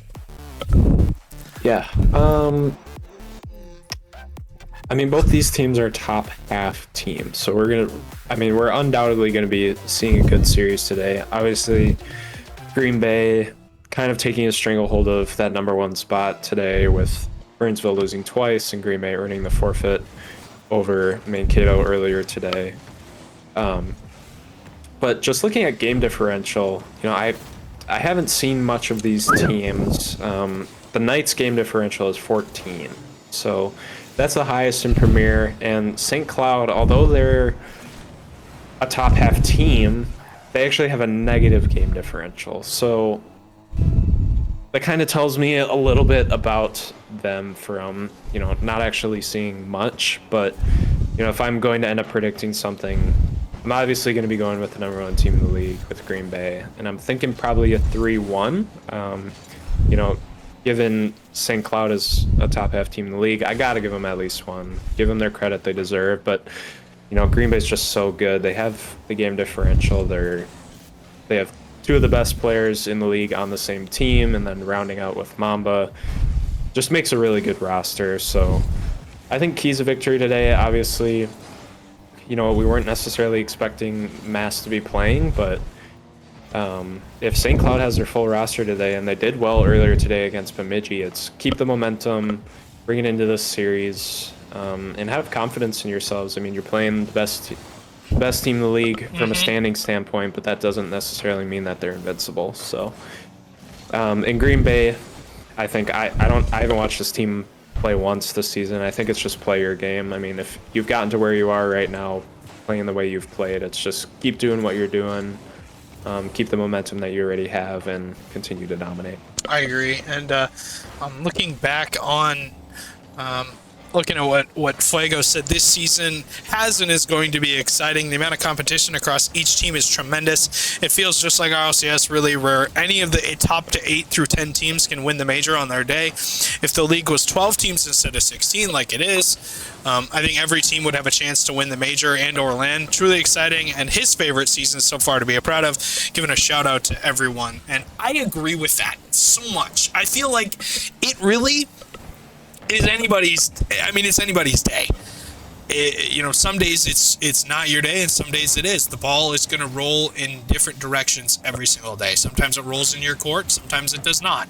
Green Bay, so far off to a pretty darn good start, but Mogi has that dunk, top left slot. Volt was caught with no boost, and St. Cloud has the game tied. And I think, Cole, Green Bay, if they get off to a hot start, we could see them stomp St. Cloud into the ground. But if St. Cloud is able to hang around a little bit, maybe the series will be closer than we think it is. Yeah, I like that analysis. I mean, like you said before, anybody can beat anybody in this league, and we have a lot of really good teams, a lot of evenly placed talent. So I'm excited to see what this series holds. I think we got 2 great teams on both sides, so just happy to sit here watch some good Rocket League and caps with my good buddy Stewie. Teammates now. Hey, I mean, we're good buddies. I mean, I like what you did, you know, at LAN last season. You know, not every time you can win, and obviously, you know, you've gotten actually to the same point I have. I've lost in grand finals too, so I know how it feels. But you know, this season, hopefully, we can rewrite the script and maybe push farther. But it's going to be tough. But like Fuego said, anything is possible. You know, if we figure it out, maybe we figure it out. But you know, you've seen teams like Burnsville who, I mean, we're going to continue to talk about it. Started off the first split absolutely perfect as Angel fills that with lead and is able to get Green Bay the lead. And 2-1 advantage for them, but I mean, we saw what Burnsville did the first half of the season. They were perfect. And then, you know, one loss really kicks you to the curb. But Green Bay, I don't think that'll be their scenario because they did lose to Burnsville in the season. I believe their other losses to Mankato. I mean, no, it's to Fargo, excuse me. Last week, that fabled reverse sweep from the Fargo Steelhawks. So Green Bay technically coming off of a loss here, if you don't count the forfeit, Cole. But it was a tough loss. Losing in a Game 5 reverse sweep is not exactly the nicest thing in the world. But maybe St. Cloud can play into that. As they've been pretty good on offense here. 70 seconds to go as Mace will get that dunk mamba. Has been really good for Green Bay this season. So has Volt, so has Angel. Angel, though, the orchestrator of the entirety of the offense for Green Bay. You'll see him on the ball a ton, and you'll see Volt appearing to make a lot of the shots. Same with Mamba. The cleanup crew for Green Bay has been working overtime as the dunk from Mogi on the back line gives Water a free net, and it was Mace, excuse me. No, it was Mogi, excuse me. They're both the same color car, Cole. I can't tell them apart. Yeah, Mace with the chase down and Mogi with the dunk, and it's a free nut for Water there. Really good play, though. Really close game so far. 45 seconds left. Excited to see what this game brings us, but you know, you're right. Actually, I forgot what you said, so why don't you just take it from here. 30 seconds to go. I can do that goal for you. As Mace will hit that midfield. Is Mogi there? It's Water, excuse me. I mean, one of them's got to be up. They're both high. They're all high flying. As Mace will have this touch. We'll hit it away from Mamba. As Volt will collect in his corner. Not a ton of boost to work with. Will 50 that. Mogi sits behind it. Gets 250s. The ball is going to go all the way down the field. As Mace will see that Volt had the read on the dunk. As Angel will clear it away. Mogi keeps it up. It's going to bounce, and Angel able to recover back and get that bump. But that got hairy for St. Cloud really quickly, as that one probably should have gone in the back of the net. Unbelievably close here. Super close chance. And I mean, you're counting your lucky stars if you're Mace there. I mean, absolutely great touch, but you know, you had somebody pre-jumping you at the same time, so super well done placing in that one where they weren't able to dunk it straight into your net. Great job getting back. Yeah, good recovery. Mogi had a good play. I mean, he was sitting behind for a 50. He's going to put something together as that pass. Absolute slots! As St. Cloud up 1-0 in this series. Mogi sits down, field continues on water, dime piece to him, and Mogi fills that with lead. As 34 to go, or 34 in, excuse me, and St. Cloud has a 1-0 game advantage, and that was a shot and a half from Mogi. As, I mean, I don't know what it is, but I mean, if you count the 3-2 win for Fargo, that is 4 game losses in a row for Green Bay. As, I mean, I don't know, Cole, but hopefully they figure it out here. As Forbidden Temple on the cards here for game number 2, and Cole, I think it's really Fargo's St. Cloud's challenge game has been huge for them. Not a ton of physical plays, 3 demos on the side of the Knights and 4 on the side of the Flyers, but I think it's the challenge game for St. Cloud that, I mean, won them a couple shots there that went in the back of the net and caught Green Bay out. They caught them, really with their hand too far forward, and I think if you are the Knights, you have to, rebound like you've done all season. Major 1 champs for a reason. Currently the best team in the league. I don't want to curse them, but it's tough to when they're playing such good Rocket League. As that touch from Angel's going to go on the backboard, saved by Water, and we'll miss the pinch. That was a really weird touch from Angel, but it did find its way.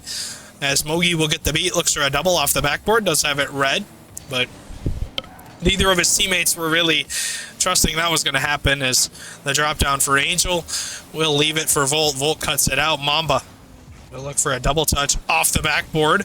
We'll line it up. Shut down by Mace.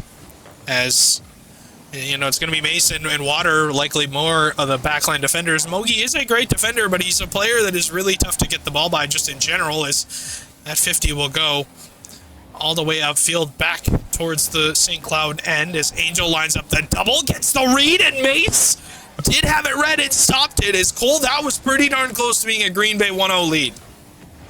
Yeah, and I think it goes back to what you were saying before about these Flyer challenges. Is it's so crucial against this Green Bay team because they're so dangerous from basically every single player they have on the field at any given time. And exactly. If you're able to get good challenges off, make them awkward themselves instead of, them being able to do that to you. That is an absolute slot by Mama Cross down.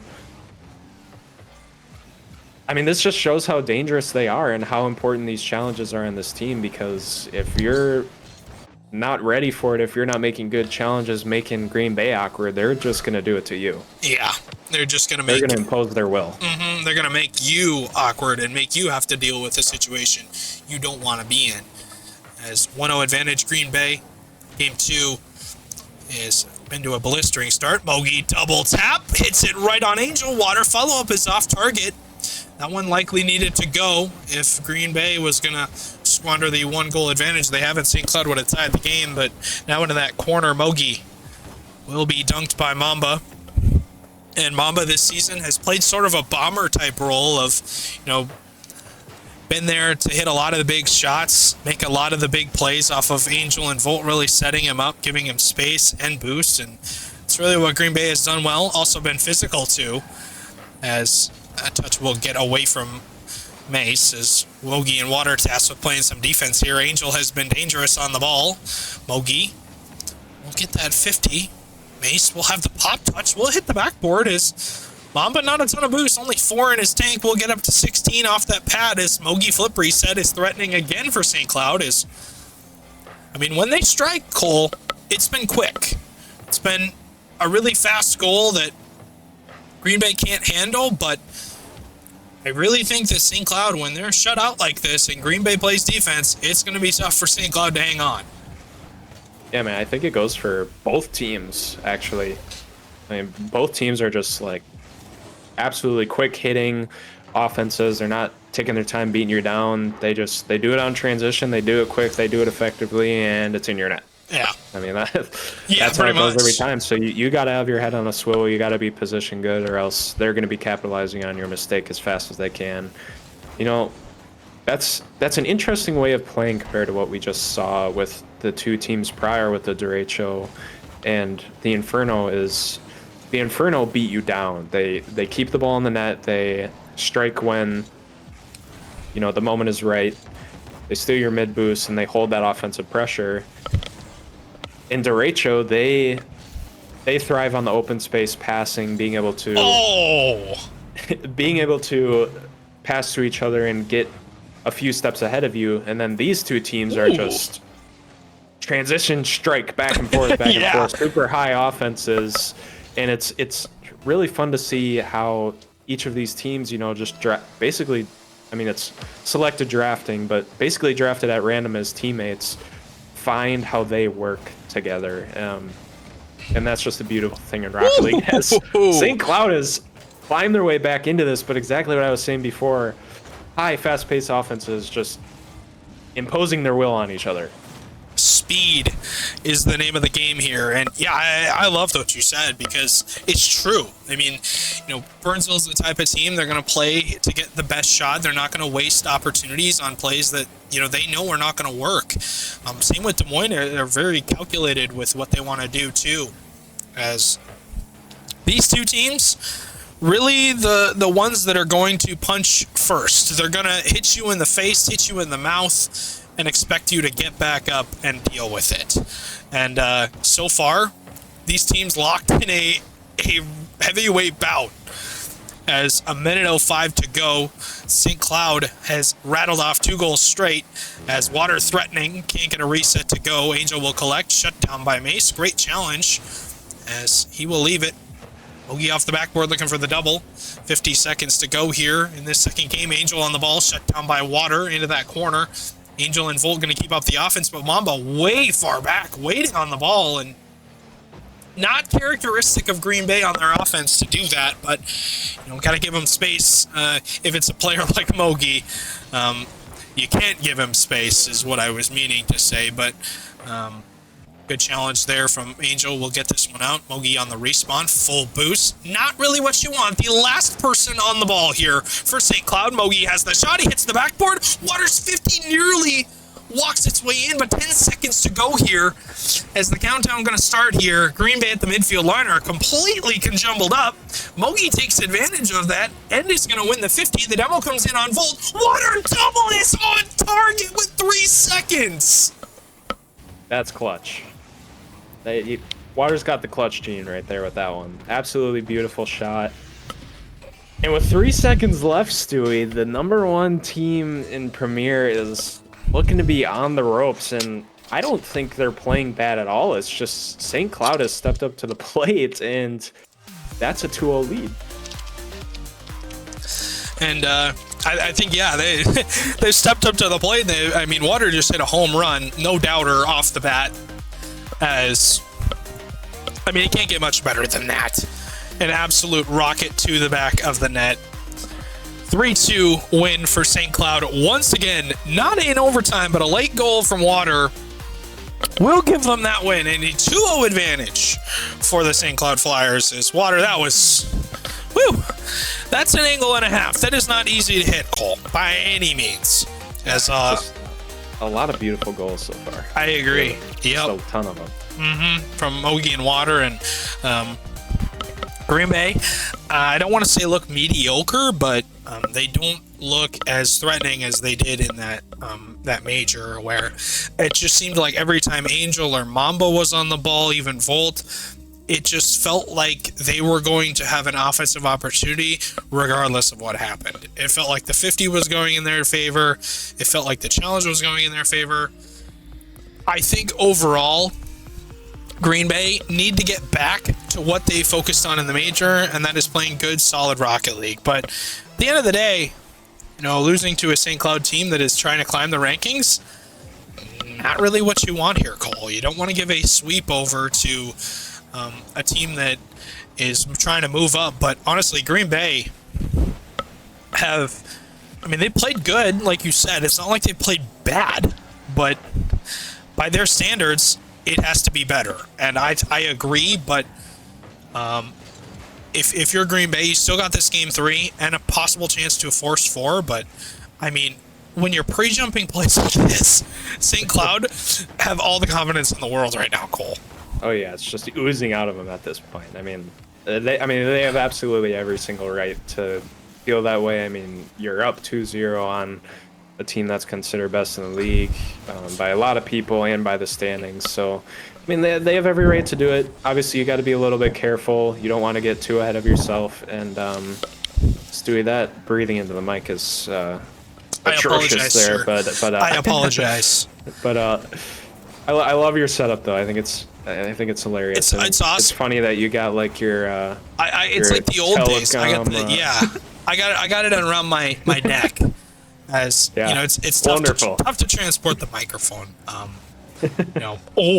You're making it work. I'm making it work. I am indeed.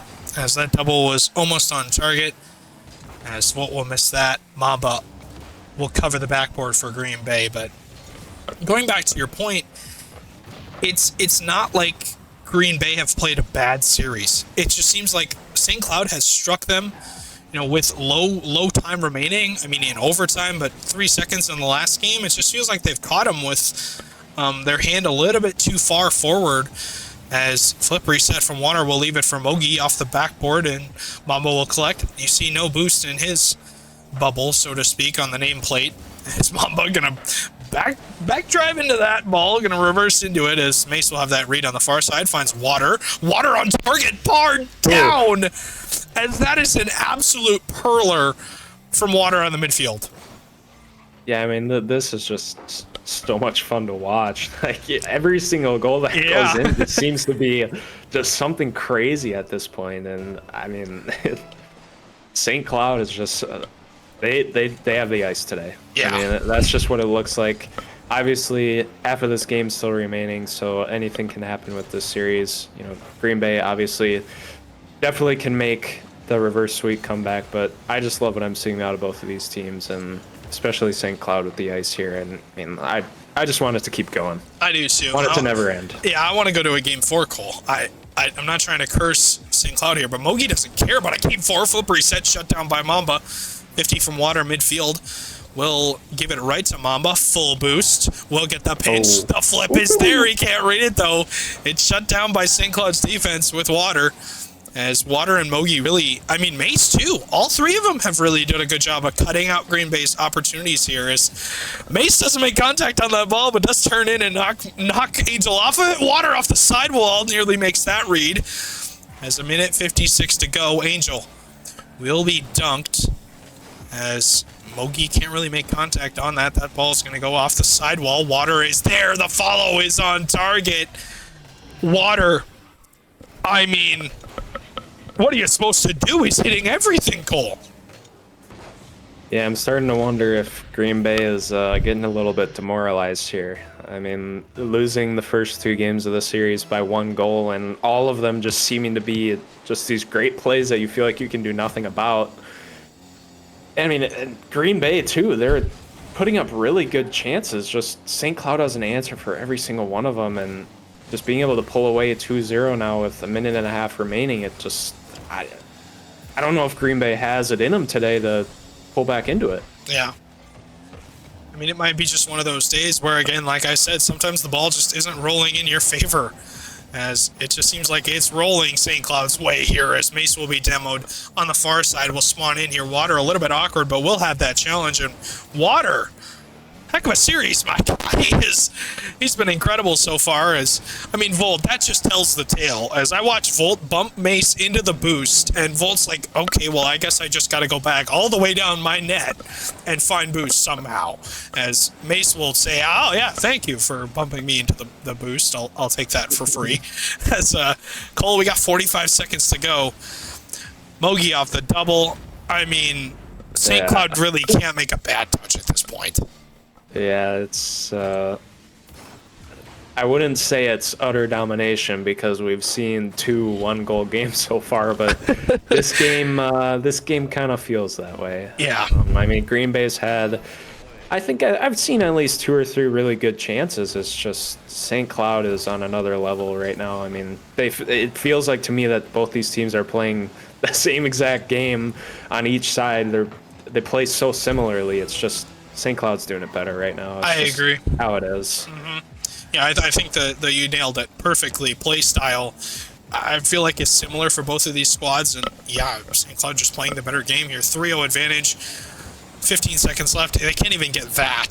Smoggy, an incredible read on that last goal. Flip reset here. We'll stay on this. Double reset. Angel will have the save. He sticks to the backboard like a frog. As 5 seconds to go. Green Bay, I think for the first time this season is going to be swept. I don't remember, but they're going to lose this one. St. Cloud, a monumentous sweep, and we've seen the top 2 teams in the league fall today in back-to-back occasions.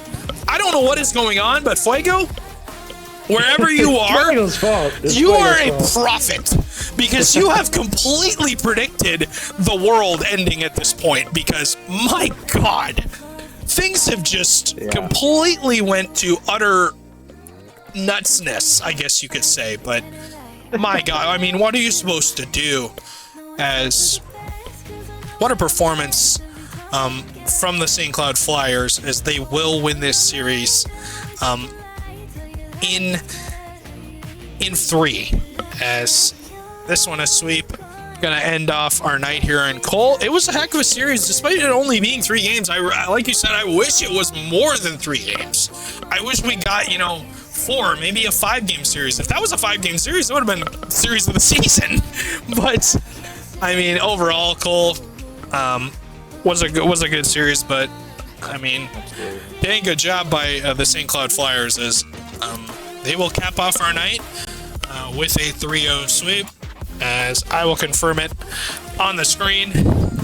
I bet when we were looking at the schedule, guys, you didn't expect this, because this is our final results for the night. 3-2 Rangers over the Inferno. The Inferno, again, back-to-back Game 5 losses. They lose to Des Moines. And then St. Cloud, the emphatic 3-0 sweep for the Green Bay Knights. Atlas and Rangers, that one already happened. I believe Atlas took that in 4, but that one already happening. But, yeah, I mean, heck of a day so far here, Cole, or a heck of a day in general. And going back to us, I just appreciate you joining me, my guy. I hope everything goes well for you for the rest of your evening, Saturday. But yeah, I'm just excited to see what we get through the rest of this this weekend. But yeah, super exciting. Lots of really good Rocket League today. Like you definitely. said, appreciated casting with you. First time in a really long time. It's been a long time, I haven't been my on guy. the desk in since last season. So Yeah. yeah, it was really nice to get back on. Great to cast with. Absolutely great games. So Good yeah, Rocket just League. Really, Good comps. really happy to have been here and watched some really good Rocket League today. So appreciate you having me on, and hope everyone at home is doing well. And yeah. Should be a good rest of the season, but yeah, we'll see if Cole and I can turn it around for the Minneapolis Miracles this season.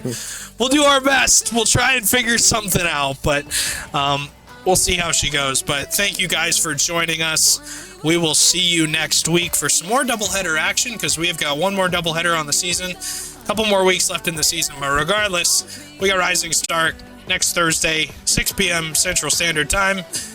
You don't want to miss it.